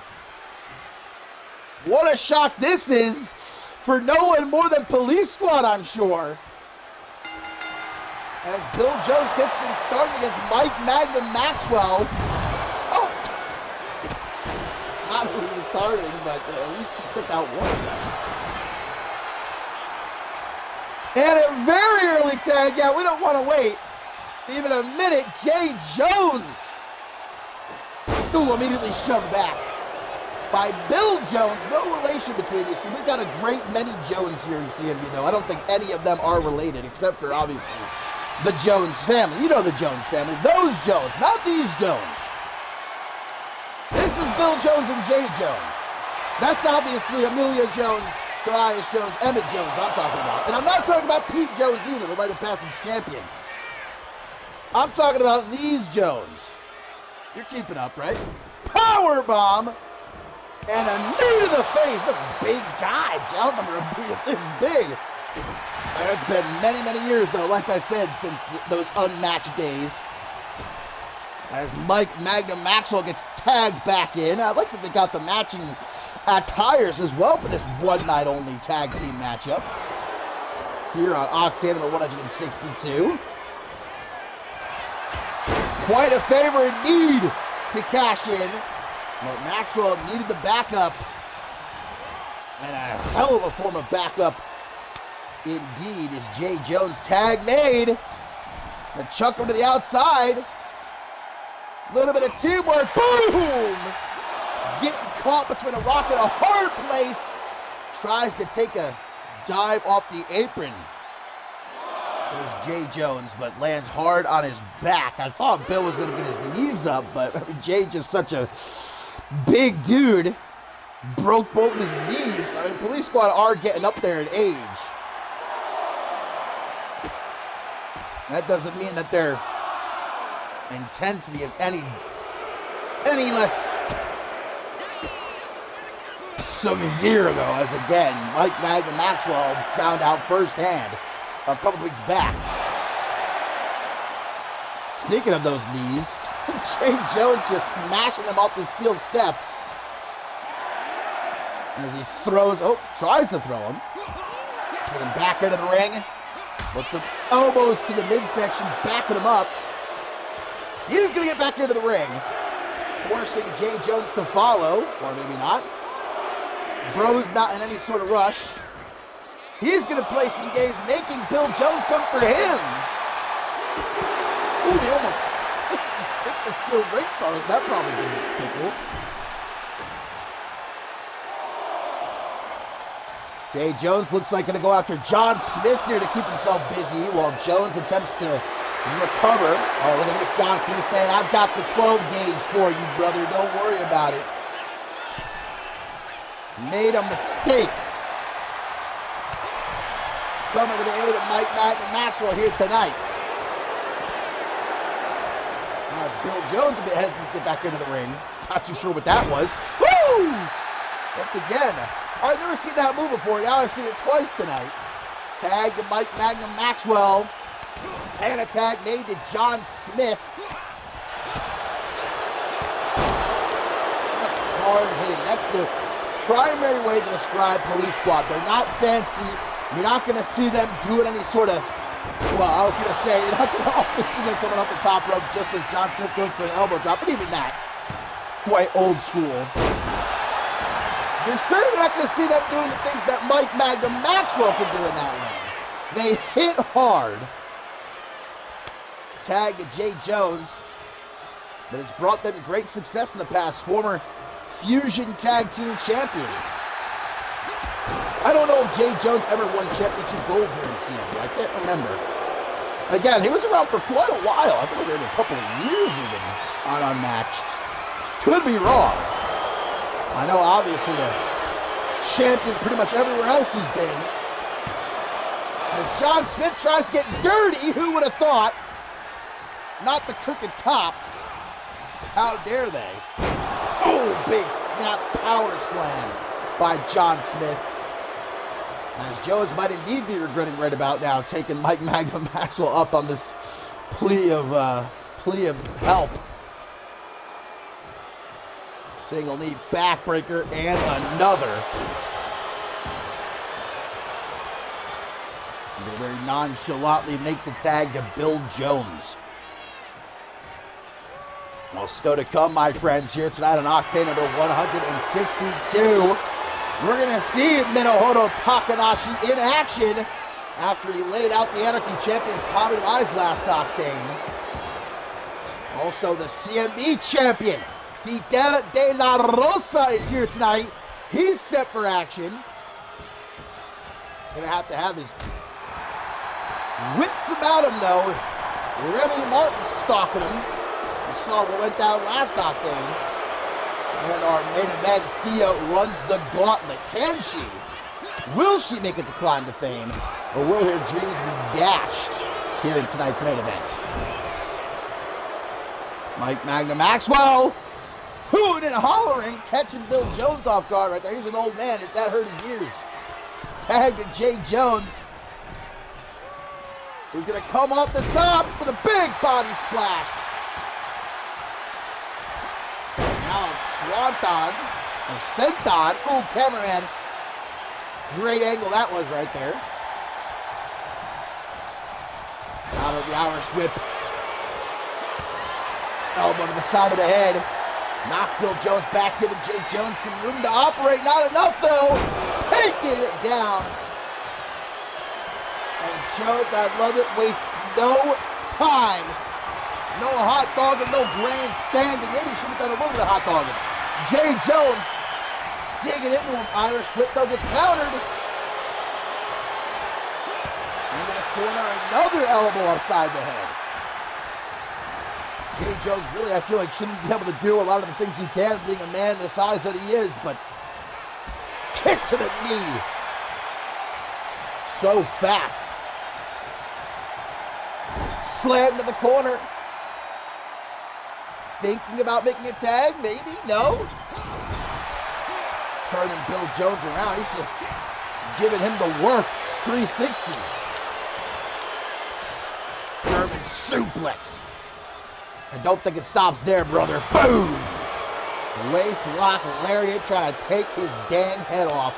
Tag to John Smith.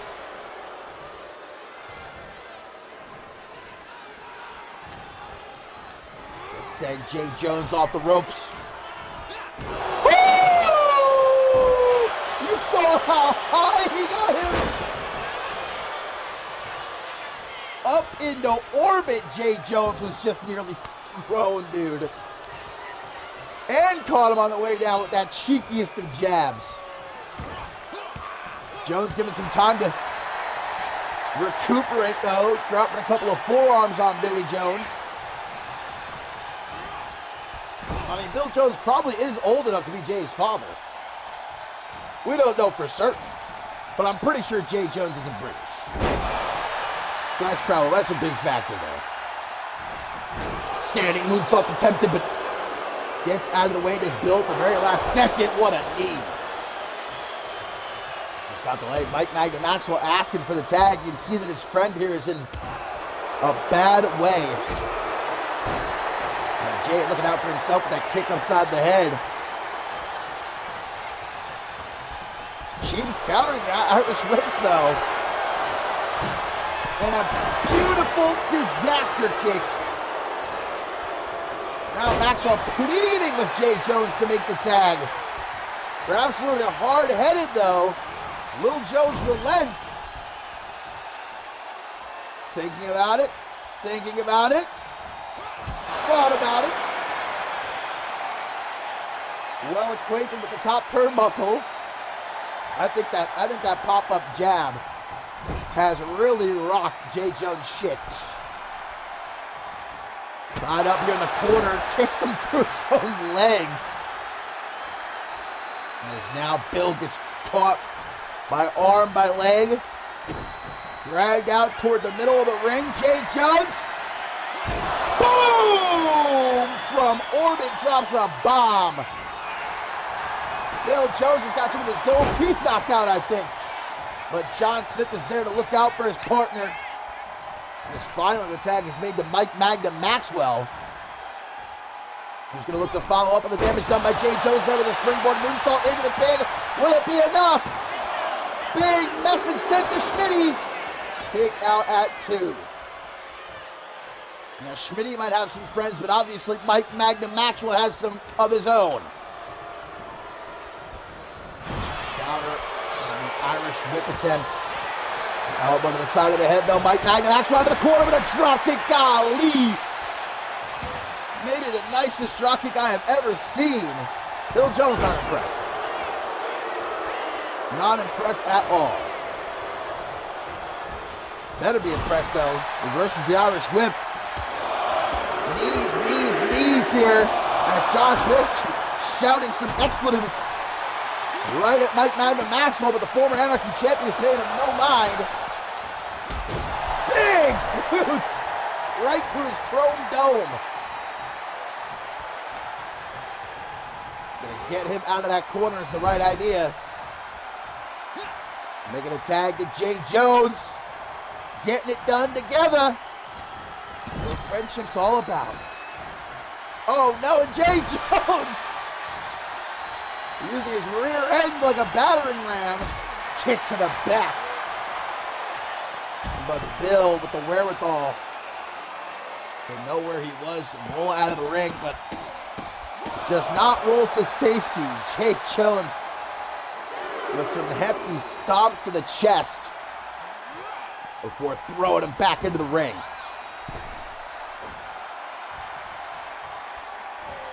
To the top, thinking about it. Jay Jones, a man who thinks a little bit too much. Finally to the top rope he goes. Shooting star press from a man that size. But a kick out. And even Jay Jones questioning life after Bill was able to kick out of that one. Belly to belly though gets thwarted. Punches to the top of the bald head. Look at the top of his head. Just gets too hesitant at times with Jay. Oh my. What enough. A second dropkick has hit Bill Jones. Just knocked his face off of his face. Middle of the ring. What is it going to take to put down this stubborn old man? Jay Jones says, I know what.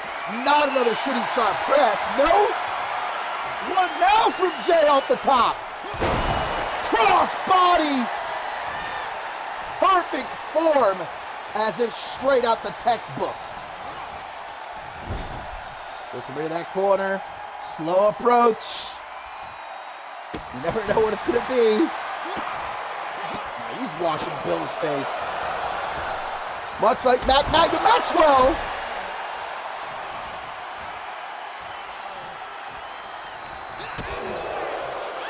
This is elderly abuse at this point, I think. Forearm smashes. And a pop-up right hand you can write home to your mama about. Making the tag that John Smith should not have allowed that tag to be made. Because now John Smith comes in nice and fresh while Jay Jones looks like he just got hit upside the head with a frying pan.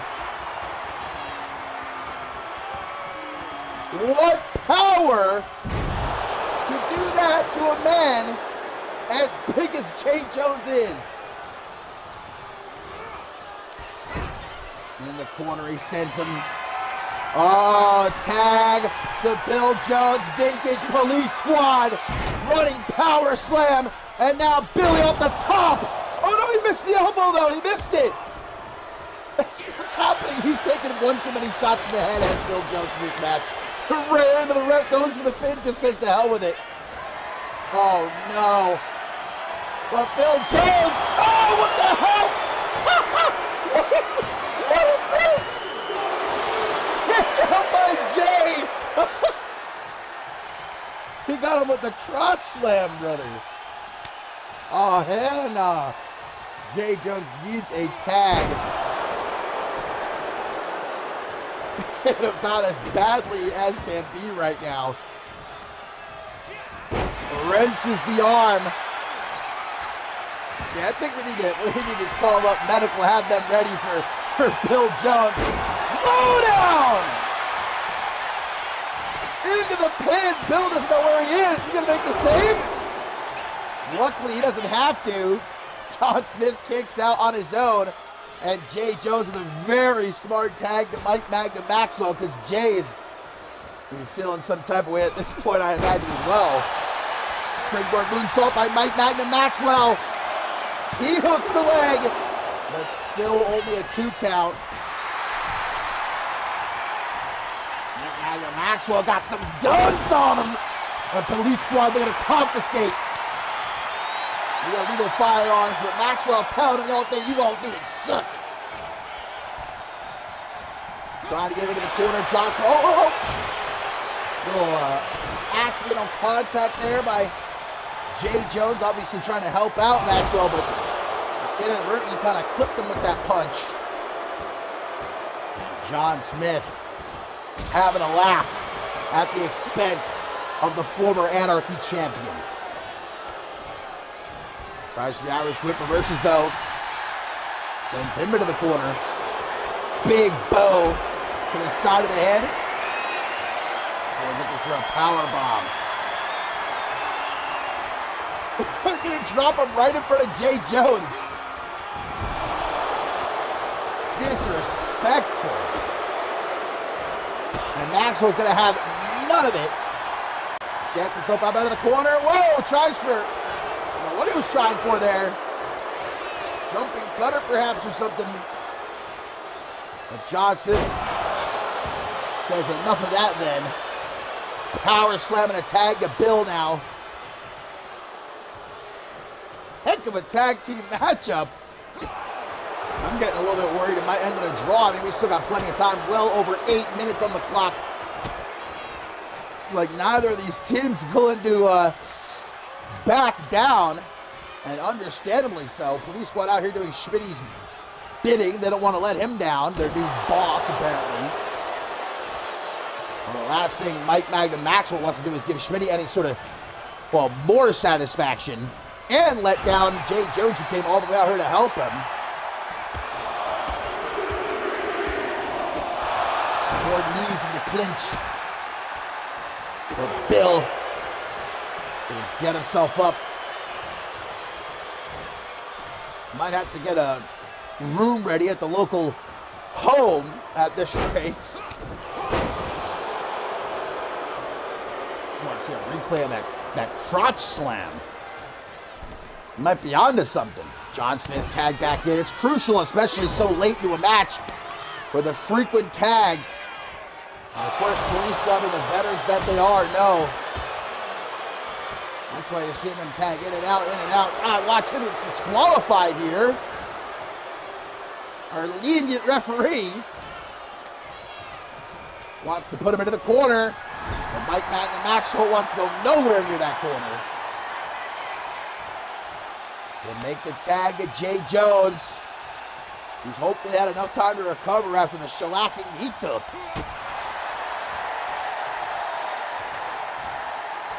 Jones with a sort of perfect plex out of the corner. Make the tag immediately to Bill Jones, though. Jay saying, bring it on. Jones to Jones. He accidentally hit John Smith there. Who's the better Jones? Oh, stopped it and even Jay. Oh no, wrong one. I'm getting a little bit confused who the legal member of police squad was. Oh, that might cost him. Jay Jones busted open. Busted wide open. Boom!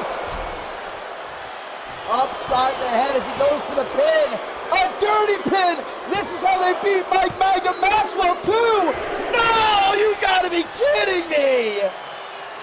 That's how they beat Mike Magnum Maxwell a couple weeks ago. And police squad able to do it again here tonight.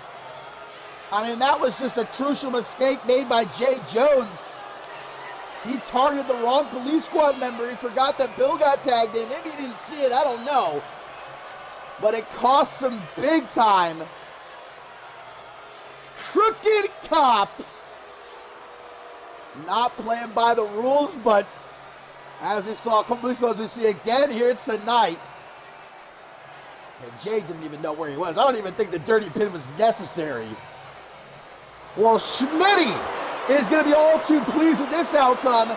Mike Magna Maxwell calling out his old pal Jay Jones to help him out tonight. But even their combined might was not enough to overcome Police Squad. And judgment is about to be rendered by the Game Changer.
It is tertiary main event time, my friends, here on Octane, number 162. And here's the man who certainly sent a message last Octane when he took out the Anarchy champion Tommy Demise after he had picked up a win against Rampage. Great matchup between the two. We even heard Tommy Demise talk about himself earlier tonight, and he told Minohoro Takanashi, I hope you know what you're getting yourself into. I don't care how goddamn big you are. You pick a fight with me, you're going to regret it, but I don't think Takanashi is regretting a damn thing. He may have taken the first shot, but if you want an Anarchy Championship opportunity, time to prove it. The in-ring Octane debut of Minohoro Takanashi. I appreciate the balls. Big balls, I'm sure they are, to attack a champion before you've even had your in-ring debut here on Octane. But can he back it up? You can catch a champion slacking. Once that bell rings, what do you got to offer? Takanashi, we're going to show us, as he'll be taking on the Magic Man himself, Stevie Wizard, here tonight. Still to come, guys. Corvo Jack, one-on-one with the CMV champion Fidela De La Rosa, and our main event, Thea, must run the gauntlet. If she can successfully, it's a Women's World Championship opportunity she will get at Climb to Fame. And if she cannot, down the drain go those aspirations.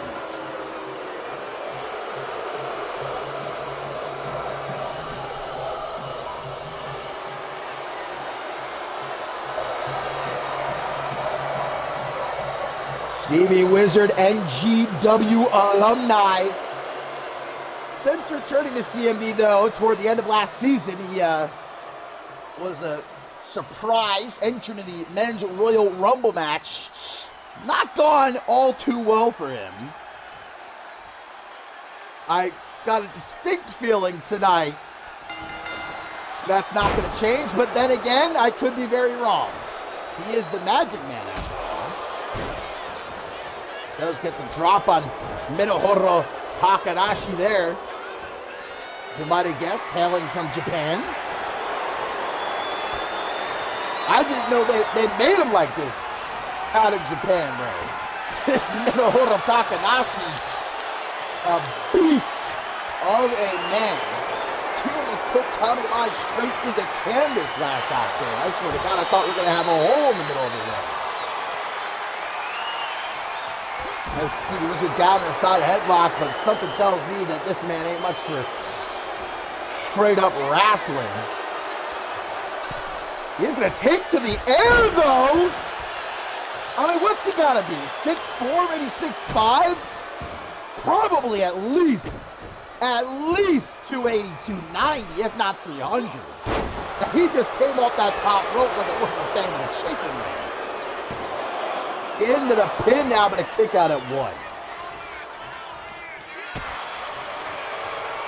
That kick gonna stun him though. Stevie Wizard, you never know what he's gonna pull out of his black hat. Against the ropes, will we get a clean break? No! Cheap shot by Minahoro. Referee gonna admonish him.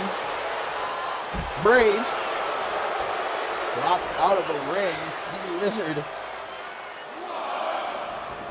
in no rush to follow after him, and there's why. Thrown head first right into the steel ring post. Now a big old bow coming his way, but Wizard avoids that like the plague. Goes behind. Whoa. Riding his shoulders into a bulldog. I'm talking about Stevie Wizard, man. Hard to prepare for, because you never know what in God's name he is going to pull out.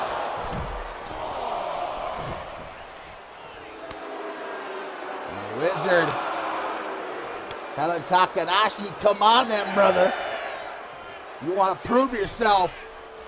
It ain't going to be easy against me. Full Nelson slam by the towering titan of Japan. He sends Stevie Wizard off the ropes on the rebound, tries for a big old kick. But Wizard gives him the sidestep now, pops him up, grabs him by the back of the head, dragged into the corner, face first off that top turnbuckle, and a kick to the gut. Another kick though gets blocked, kick to the back by Takanashi. Tries to close the distance. When a man this big, he's going to have the reach advantage. It's not even a question that needs to be asked. Senton! Into the pin. Does that do Wizard in? And a kick out at 1. Oh no. Minohoro going to the top rope. Senton! 10 times worse. Hooks the leg, but kick out at 2.5. Stevie Wizard is lucky to not be a fine paste on the canvas after that. Oh, don't know what's happening here. Hurricane Rana Wizard. I wouldn't blame you for tucking tail and running right about now, my friend. The Magic Man not going to do that. Slingshot senton actually connects. That might be the first time I've ever seen that actually connect. Try for another pin. Not another dirty pin. Police Squad style, but a kick out before even 1. Even with the added leverage, Takanashi too powerful. But a shining Wizard from Stevie. Kick out at 2.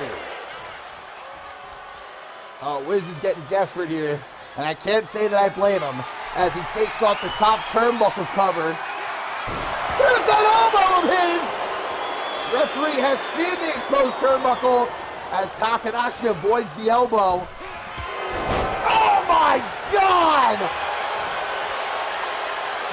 What clothesline!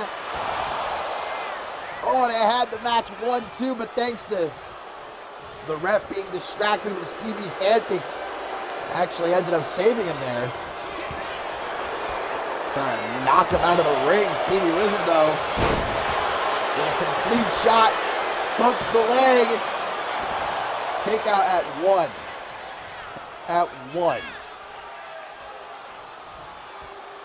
Takanashi on the apron. Stevie Wizard not allowing him to get far. Kick to the side of the head. Sends him plummeting down to the floor. Stevie Wizard. This man, unlimited energy. And I think I know why. God. Stevie Wizard getting thrown about like a ragdoll by Minohoro Takanashi.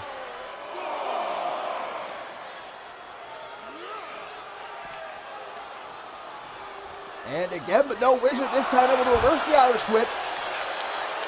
Sends him down onto the floor. Wizard? Okay. Let's dissect that. I don't know. I don't know what that was. That like a front flip knee to the back of the head? Maybe that's just a bad angle. I have absolutely no idea what that was even an attempt of.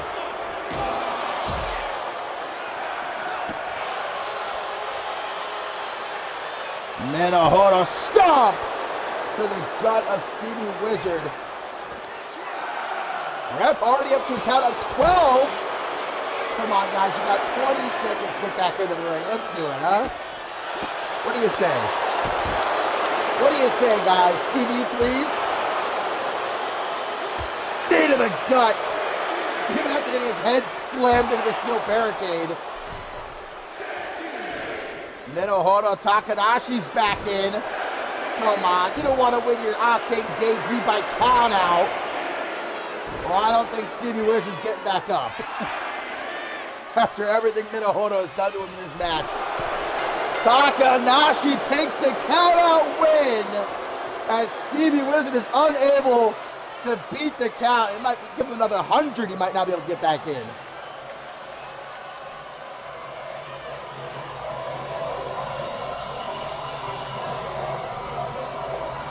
Well, it might not be such a decisive finish, but certainly Minohoro Takanashi showcased his ruthlessness, and especially if Tommy Demise was watching, you better take note, because Stevie Wizard might be dead.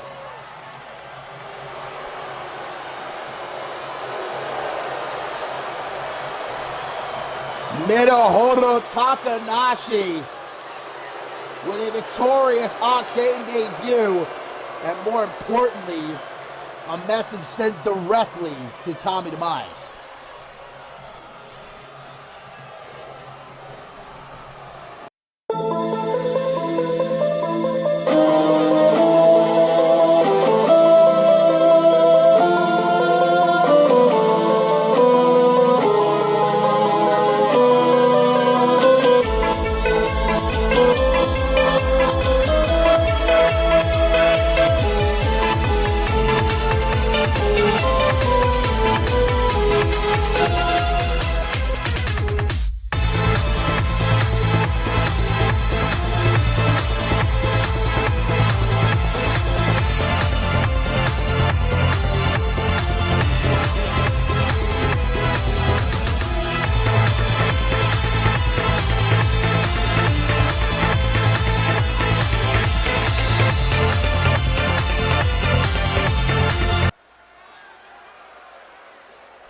And it is our co-main event coming up next year on Octane number 162. My friends, of course, our main event still to come. Thea runs the gauntlet. But up first, Corvo Jack makes his return to CMV. Been missing this man since he vanished about halfway through last season. Former Octane Tag Team Champion. Maybe a sign of good luck for Thea, a fellow French, returning here tonight, the same night that she must run the gauntlet. But it is a big opportunity falling into the lap of Corvo Jack here in his return to Octane as he goes up against the CMV champion, Fidel de la Rosa. Championship not on the line. But Corvo Jack with a victory here. Remy Martin, just like last Octane, gets the jump on Fidel de la Rosa again. Get this guy out of here. Yeah, security, see, unlike Shockwave, our security actually does their damn job. Get him out of here. I want him out of the building. This is getting ridiculous. And I just hope that De La Rosa is going to be able to compete. Referee's giving him a chance to get into the ring. De La Rosa not backing down. The bell rings. This match is still on. But I mean, obviously, Corvo Jack has a distinct advantage thanks to Remy Martin there. It just proves the heart of our CMV champion, as we saw it displayed at Final Stand. And again tonight, he could have easily taken the draw, could have said, no, I can't do it, but he gets into the ring. He doesn't want to let down. The CM Universe, and probably more so than that, doesn't want to give Remy Martin any sort of satisfaction. We were supposed to see Remy Martin defeat De La Rosa clash last Octane in an untitled match, but Remy Martin did the same thing, ambushed him before the match started. He got thrown out by the referee on that night. Remy Martin ended up standing tall over an unconscious De La Rosa as the show went off the air. I want to make sure that they got Remy Martin the hell out of the arena.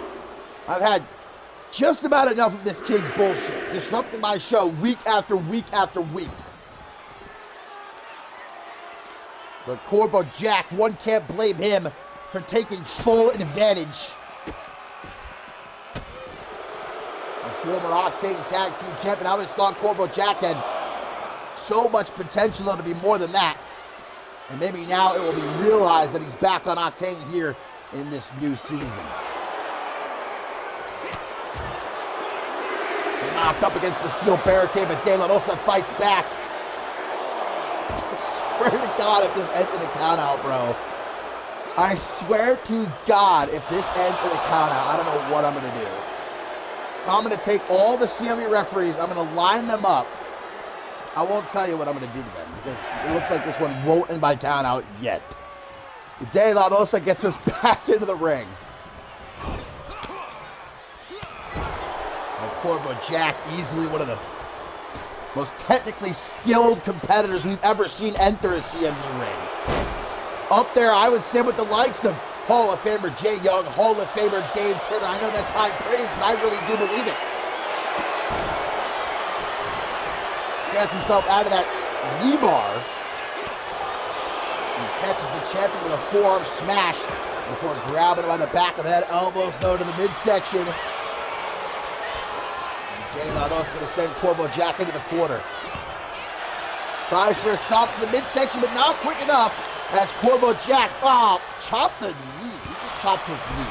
I think I can say with my chest, I have never seen somebody knife edge chop a knee before. That's a first. There's not many firsts, I feel like, for me calling the action here in CMV, but a knife edge chop to the knee? Yeah, that's new for me, brother. It was effective, though. Oh, vintage De La Rosa. Time to make a call as he boots Corvo Jack right outside his head. He tries for the pin, but only gets a 2 count. If De La Rosa can come back after that pre-match ambush by Remy Martin and win this match, further shows why he is the deserving CMV champion. Last Chancery is locked in, but again, Corvo Jack, the technician that he is, able to escape, and that punch, I actually think, busted the CMV champion open. It did. Those forearm smash ain't gonna help.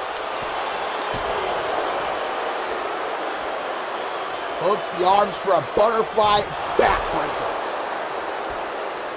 Corvo Jack saying he's had just about enough time to put this dog down. But De La Rosa never quits, never surrenders.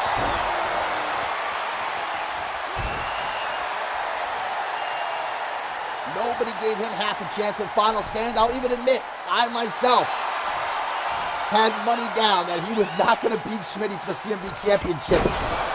And then you factor in that Remy Martin attacked him during that match. And still, he was able to come back and beat the Hall of Famer and end last season as CMV champion.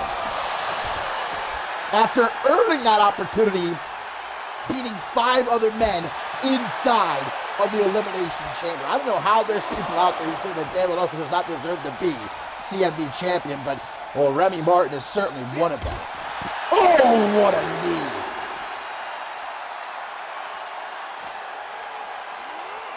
Thrown back into the ring. De La Rosa never one to win via nefarious means. As he goes up to Brett's rope. Body splash, keeping it simple.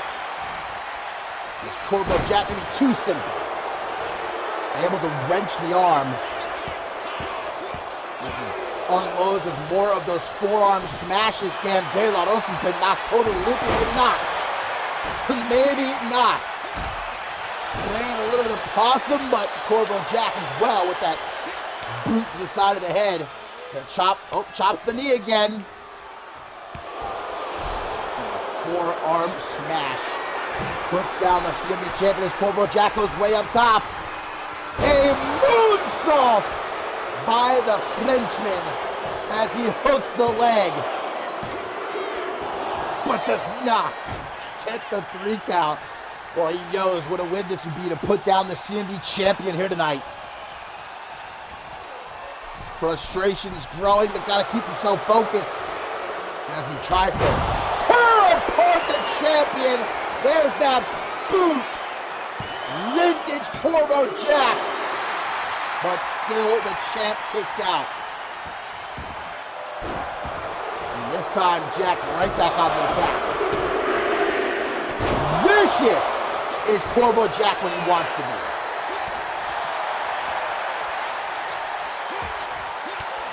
Almost here in the gut.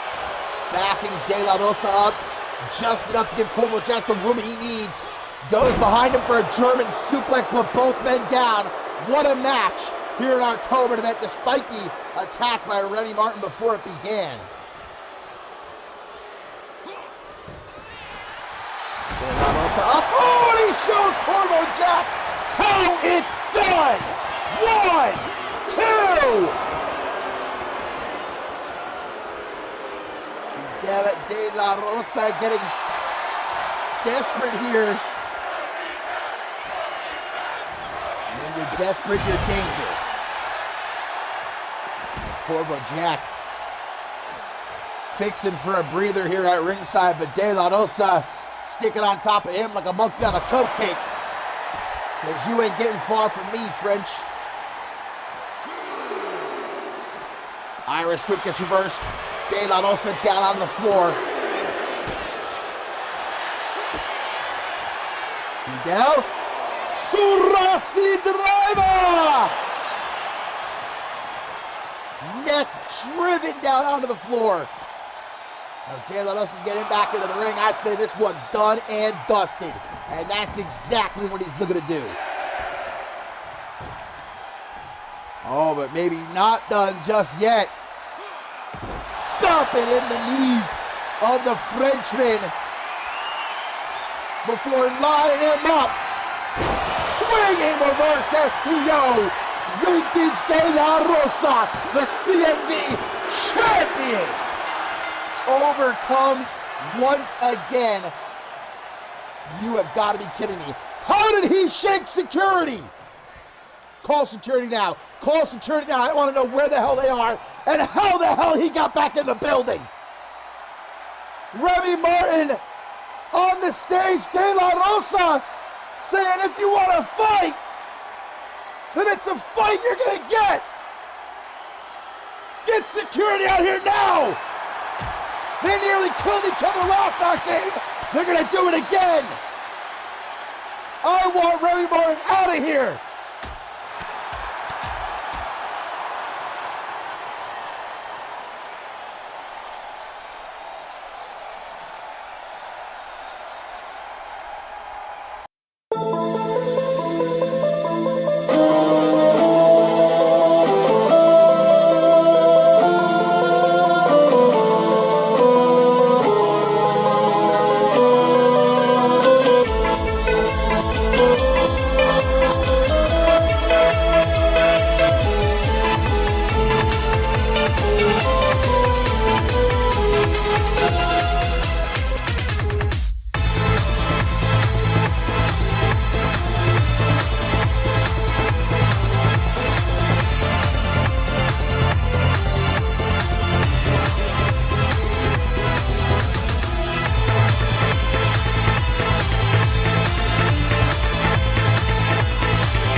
I want Remy Martin out of the arena.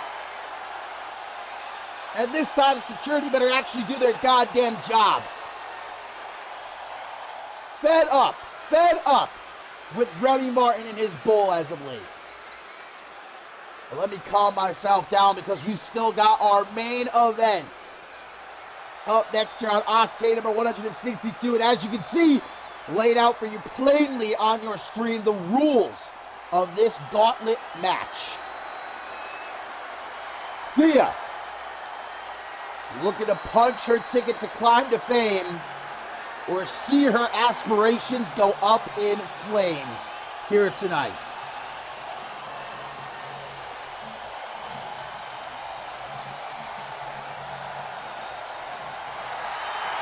The former television champion looking to step up to an all-new level here in CMV. And I, for one, have no doubts that she has the abilities to do that.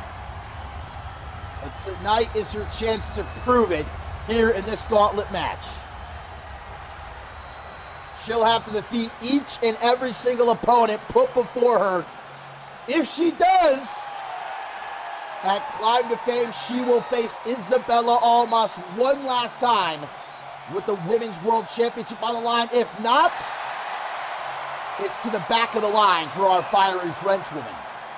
And even if she defeats 3 of her opponents and then gets eliminated, still, she will not be getting the championship match. She has to defeat every single opponent here in this gauntlet match if she wants to become #1 contender. Thea can talk a big game. Now's the time like never before to back it up.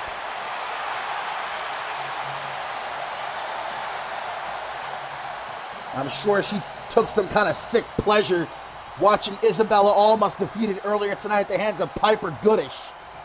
But what goes around comes around, Thea. It's called karma. They might not have that in France. Well, Thea's first opponent here in this gauntlet match, it's a debut, Bailey's Bay, with her first matchup here on Octane. And what an opportunity for this young woman to prove herself capable against someone the likes of Thea. And I'll tell you what, if she can defeat Thea, a very bright future I think she'll have here on Octane. I'll just say that much.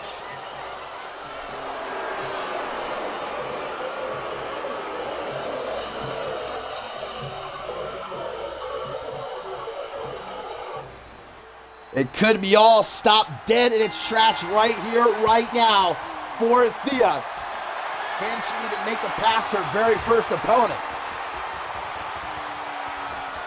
Will we get a clean break? Yes, we will, out of the corner.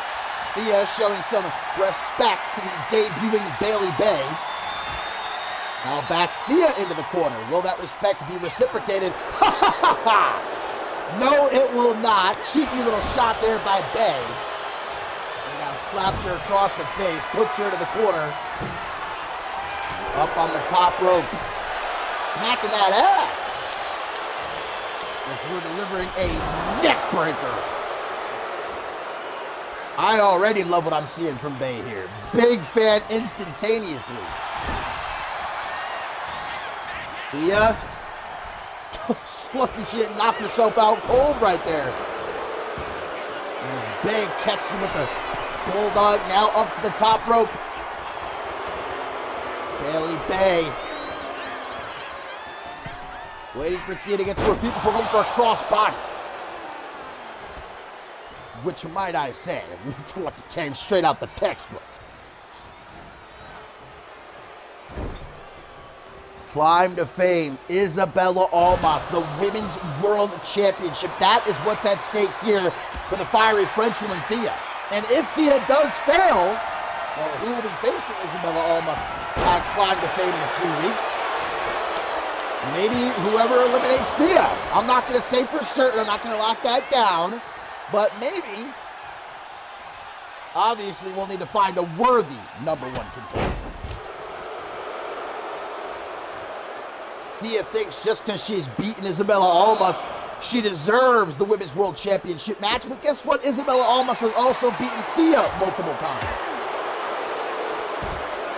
Things aren't handed out here in CMV. Well, at least not on Octane. Maybe over on Shockwave, the way Adam Valentine runs his show. But here on Octane, things are earned. And countouts, disqualifications, all in effect here in the gauntlet match. Which means that Thea could eliminate her opponents by a countout, but also she could be defeated by countout. Bailey Bay not wanting her debut to go that way. Gets back into the ring, and look at Bay mocking Thea. Now, I don't know if that's necessarily smart. As someone who's been on the receiving end of a fireball punch, courtesy of the fiery French woman. And shoulder press, Thea gets herself up out of the corner. And a hoist up, Bailey Bay, before putting her down hard with that power bomb. Got the fire in her eyes, and the power on display with the military press-ups, always impressive. Now where's she going? Up to the top rope, a big risk to take. A true test of one's fortitude, a gauntlet match. Vintage Thea with the diving shoulder tackle. I believe that's how she won her debut match here in CMV. And a match book to follow it up. Will that be enough to eliminate Thea's first opponent? No, it will not. Very nearly 2.5. But Bailey Bay able to kick out as she works her way into the corner, but Thea's right on her up to the top. Oh no. Oh no. That was the perfect setup. Bailey Bay, you just served yourself up. From way up top. Fire starter! And I think I can confidently say that's going to be one down. Uno, dos. Bailey Bay, you crappy SOB. What a rope break, dude. Lucky the ref saw it.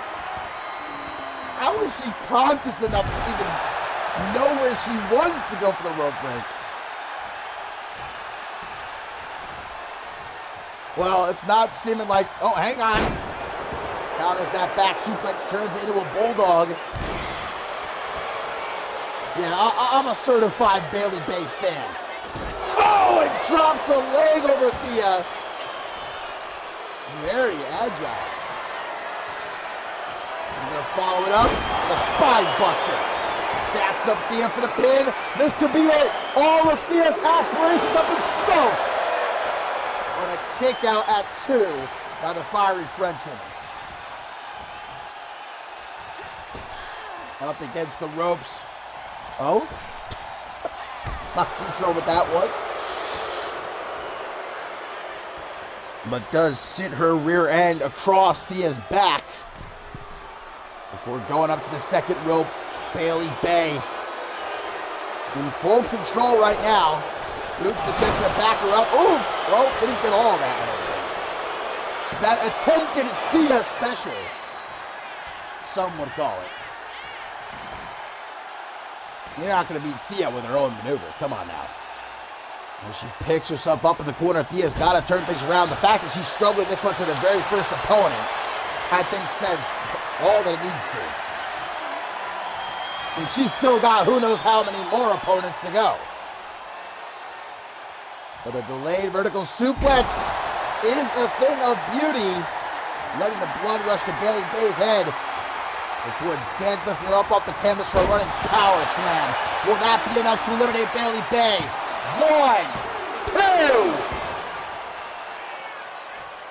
1, 2. Thea getting frustrated. Don't be getting frustrated already, girl. This is match number 1. Bay crawling into the corner, gets yeeted out. And that lower back is starting to feel some type of way as now Thea goes out onto the apron. Taking a lot of big risks is Thea. A savate kick. Slingshot savate kick. And a clothesline. And another clothesline. Catches the kick, slips her up. Bailey Bay hitting the back of her head off the canvas. As Thea goes for the pin. Can she finally eliminate her? Yes, she can! One down. What a debut by Bailey Bay, though. No time to rest, however. Who's next? Crystal Violet. Another Octane debut here. Well, judging by the debut we just saw from Bailey Bay, I'm eager to see what Crystal Violet now brings to the table. Match number 2. The night is still far from over for our fiery Frenchwoman if she wants to punch her ticket to climb to fame. And wasting no time getting rough and rugged here with Crystal. As she takes her out of the corner, scoop slam to the top rope. Thea. Fireball! Damn, Thea! Give the guy a chance, why don't you? Sheesh. And a fire starter! Thea not playing around! 1, 2, 3, eliminates her! Okay, Thea. Oh my God! It's the Pro Wrestling Japan Women's Champion! Odyssey Rift is here! Thea's next opponent! Oh, this one just shifted. The complexion of this one just changed. Look at the size of this woman. I didn't know they bred them like this over in Japan. The PWJ Women's Champion getting tossed though by Thea. I still can't believe she eliminated Crystal Violet, but what was that? We gotta have someone go back and check the times on that. That might be the shortest match in CMV history, actually, now that I'm thinking about it. I'm trying to search my memory right now because I think the shortest match in CMV history was like 22 seconds, I want to say. It was a Riley Van Wilson match. Many years ago. I feel like that might have been less than 23 seconds. I'm gonna have to go back and check after the show because that was crazy though. But Thea going for the pin off that German suplex, trying not to allow herself to be phased by the arrival of this kaiju. Odyssey Rift going behind. One-handed powerbomb. I hope Thea didn't allow eliminating Crystal Violet like that to get her overconfident, because Odyssey Rift is going to take that overconfidence and spit on it.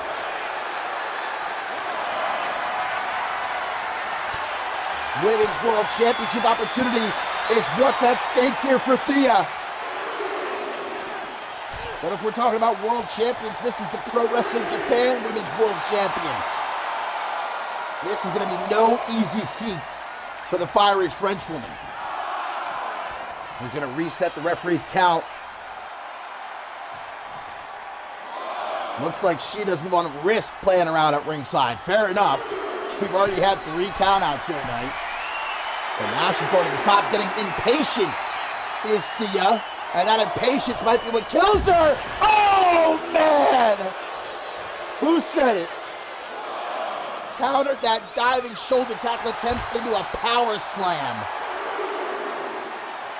And only Thea can get right back up and shake it off. Like it weren't no thing but a gosh darn chicken wing. Resets the count again. Look how Thea could maybe win by countout, but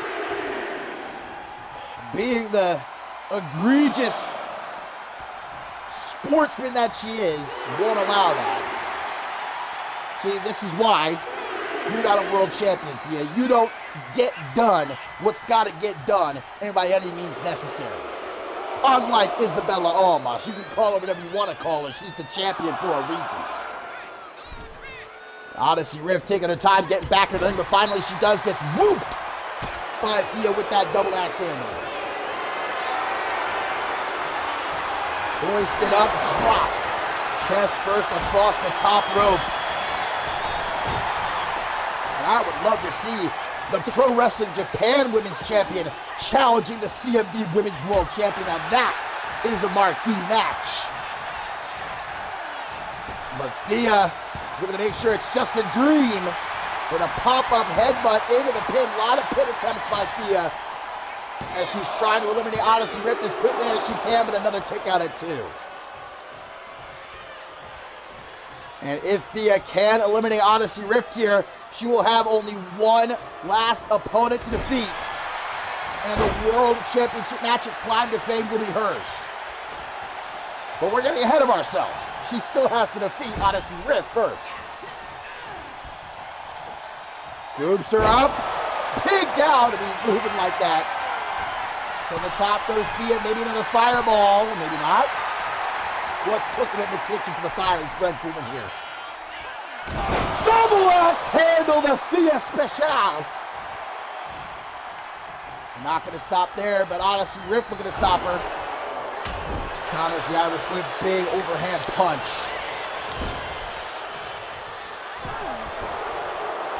Slam face first off the top turnbuckle. Rift about as mean as they come from what I've seen of her work in Pro Wrestling Japan. Oh, takes off that top turnbuckle, coming at the referee distracted. Fireball!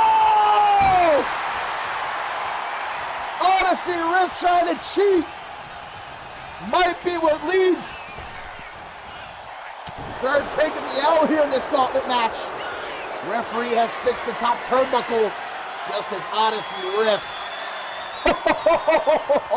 It's very rare we see Thea get manhandled like this. Delayed vertical suplex, both women down. But Thea, with the ring awareness to get herself out onto the apron before potentially getting pinned. Oh no, Odyssey Rift's got her caught. And his closed fists across the chest. Look at Thea's chest being turned to hamburger meat by Odyssey Rift. Thea is down, and I don't know if she's getting back up. Oh no, Odyssey Rift to the top. Elbow! Just man cracked the back of Thea. This military press power slam is not going to help. Thea's dead, guys. Dead to rights. Call it right here. Count to 100. So long, Thea. No! Still there is life. I don't know how. Oh, well, it's about to get snuffed out. Odyssey Rift took her freaking head off. No! What? How? How? Thea is a machine. Irish Whip off the ropes. Drop down. Headbutt. It takes a lot of balls to headbutt Odyssey Rift. Firestarter! 1, 2! But the Pro Wrestling Japan Women's Champion just put a dent in her. Another one! A second fire starter! Odyssey Rift is eliminated! One final opponent!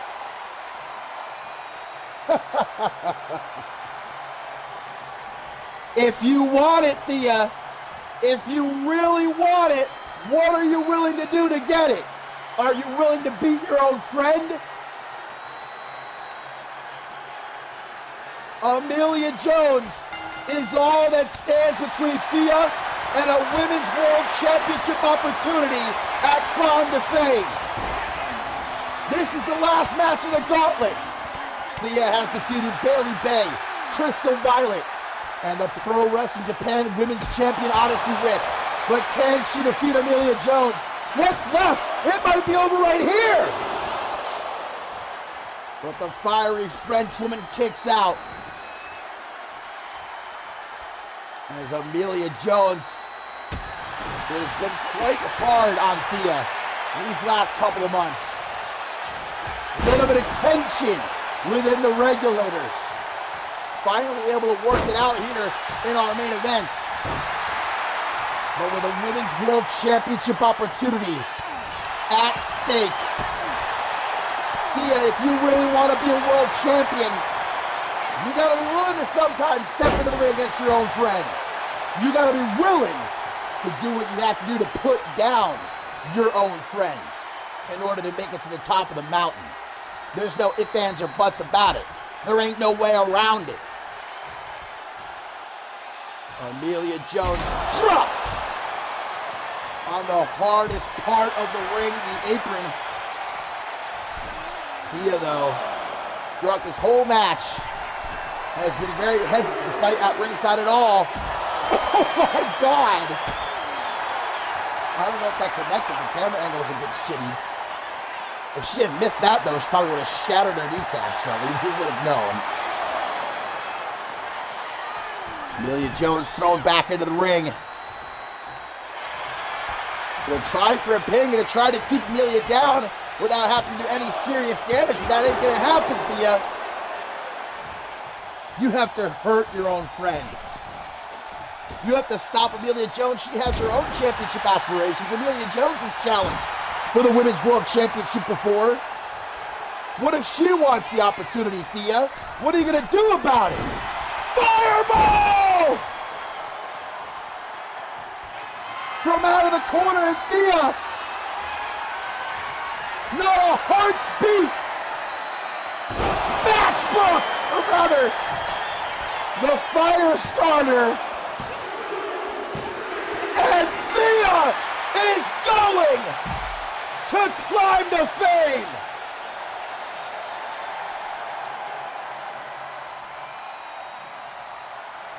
I wanted to test the fiery Frenchwoman here tonight. I wanted to see if she really wanted it. I know some are going to say I wanted her to fail. Maybe even Thea would say that herself. But that's not true. And without a shadow of a doubt, Thea has earned her championship opportunity, so it's official. Thea, Isabella Almas, one last time at Climb to Fame for the Women's World Championship. Now, it's up to Thea to make the most of it.